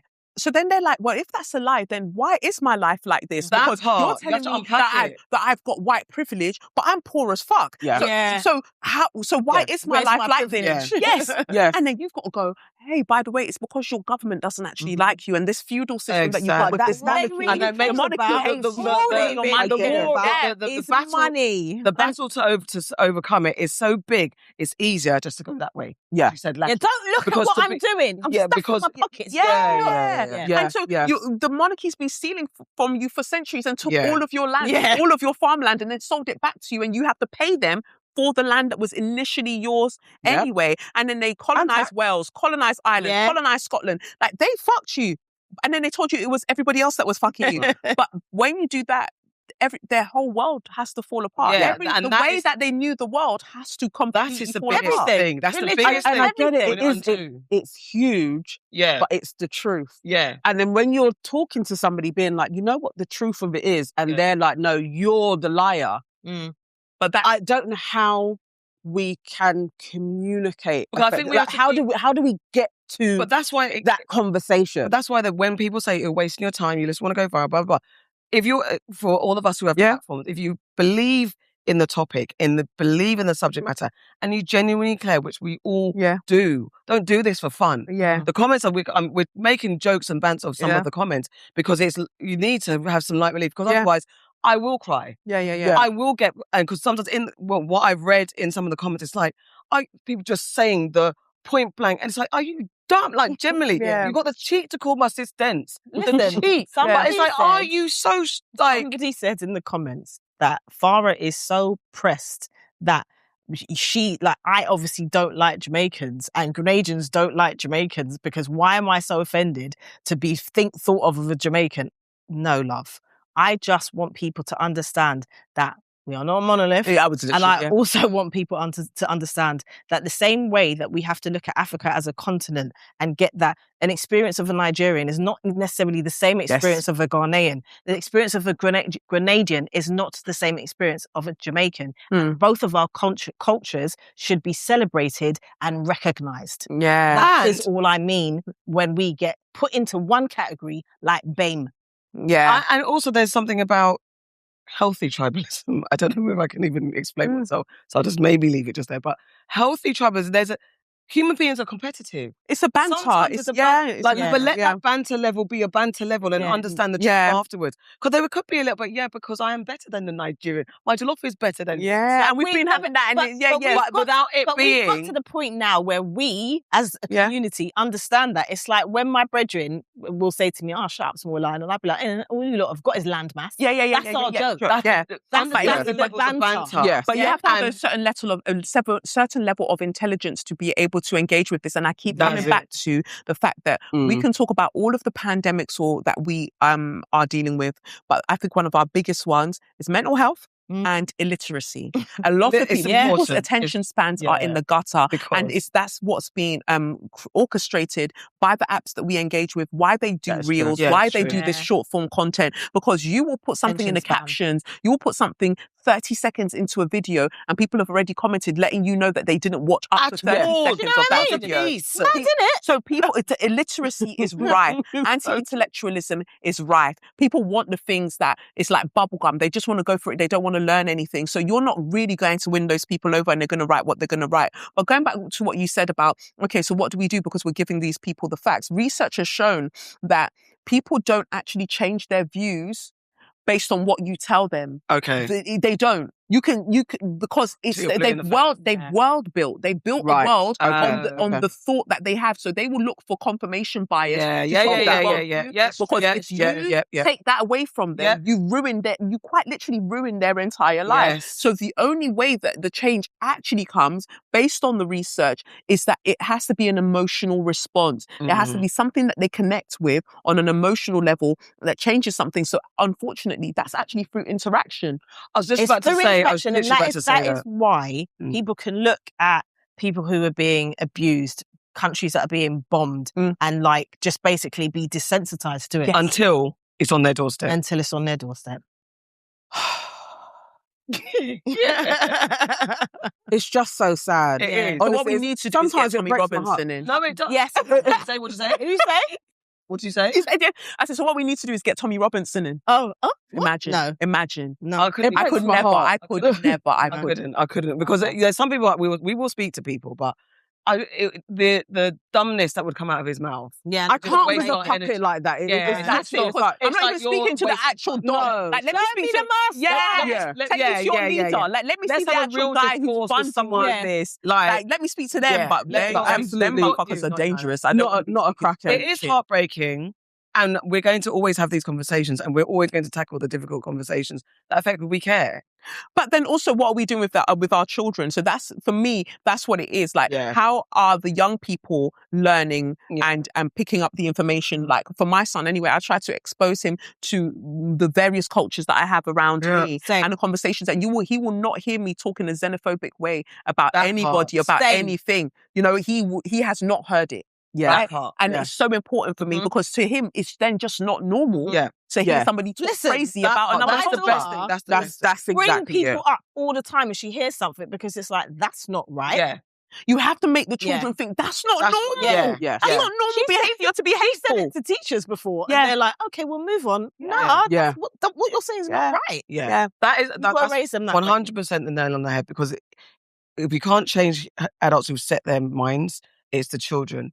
And their experiences are the ones that are going to carry forward. Because so many people in the comments talking about my parents this, my parents didn't, my parents this. Those are the things you have to insert into your embed into your kids. And then all of our kids are growing up in melting pots of blackness. Yes, like that kind of melting pot of blackness where it's like, and there's so much blending of African Caribbean cultures and reminding each other where the similarities are, which is a beautiful thing. Absolutely. So those of us of the older generations who are upholding it and then letting our younger generation carry it on, we're the problem. We're the problem. You lot are all the problem. Everyone in the comments are saying, that's why, some people that's why I don't fuck with Jamaicans, that's why I don't fuck with Africans. You're actually stupid. Because you do fuck with Africans and Caribbeans and Jamaicans and everything, because we're all mixed together. And you definitely have worked with someone who's of some ethnicity, you don't even know where they're from. And they're like, oh, they're from. But they are, though, in watching the video and commenting. You actually are shaping. Like, it's very strange. It's really weird. Crazy behaviour. Psychosis. It's interesting. It's crazy. You're so right. Because you're commenting, you're watching our pod. And the only reason it showed up for you is because you've interacted with other things that would make me show up for you. And where the sense that someone says something exactly what you said, and you're seeing someone answer it. Someone actually answered it in the comment, because you're reading the comments and responding, but yet you're still saying, well, that's why I don't fuck with A, B, C. But you're here. And you're learning, and welcome back. Fucking with Africans. But let a white girl be cooking jerk chicken. But let a white girl be in there and doing let her be whining. Let her be doing a dance routine. You know, guys, you know me already. Let her speak patois or my Love Island English. people are waiting for me. Okay, bye. I have to leave. Bye. Guys, that has been your Aunties Could Never. Thank you to the big girl, Colette. Thank you for having me. As always. Thank you. Wonderful. I love Always being here. Thank you for having me. Keep safe and enemy free. Lots of love and hugs from your favourite Auntie. Your favourite African and Caribbeans. Hey.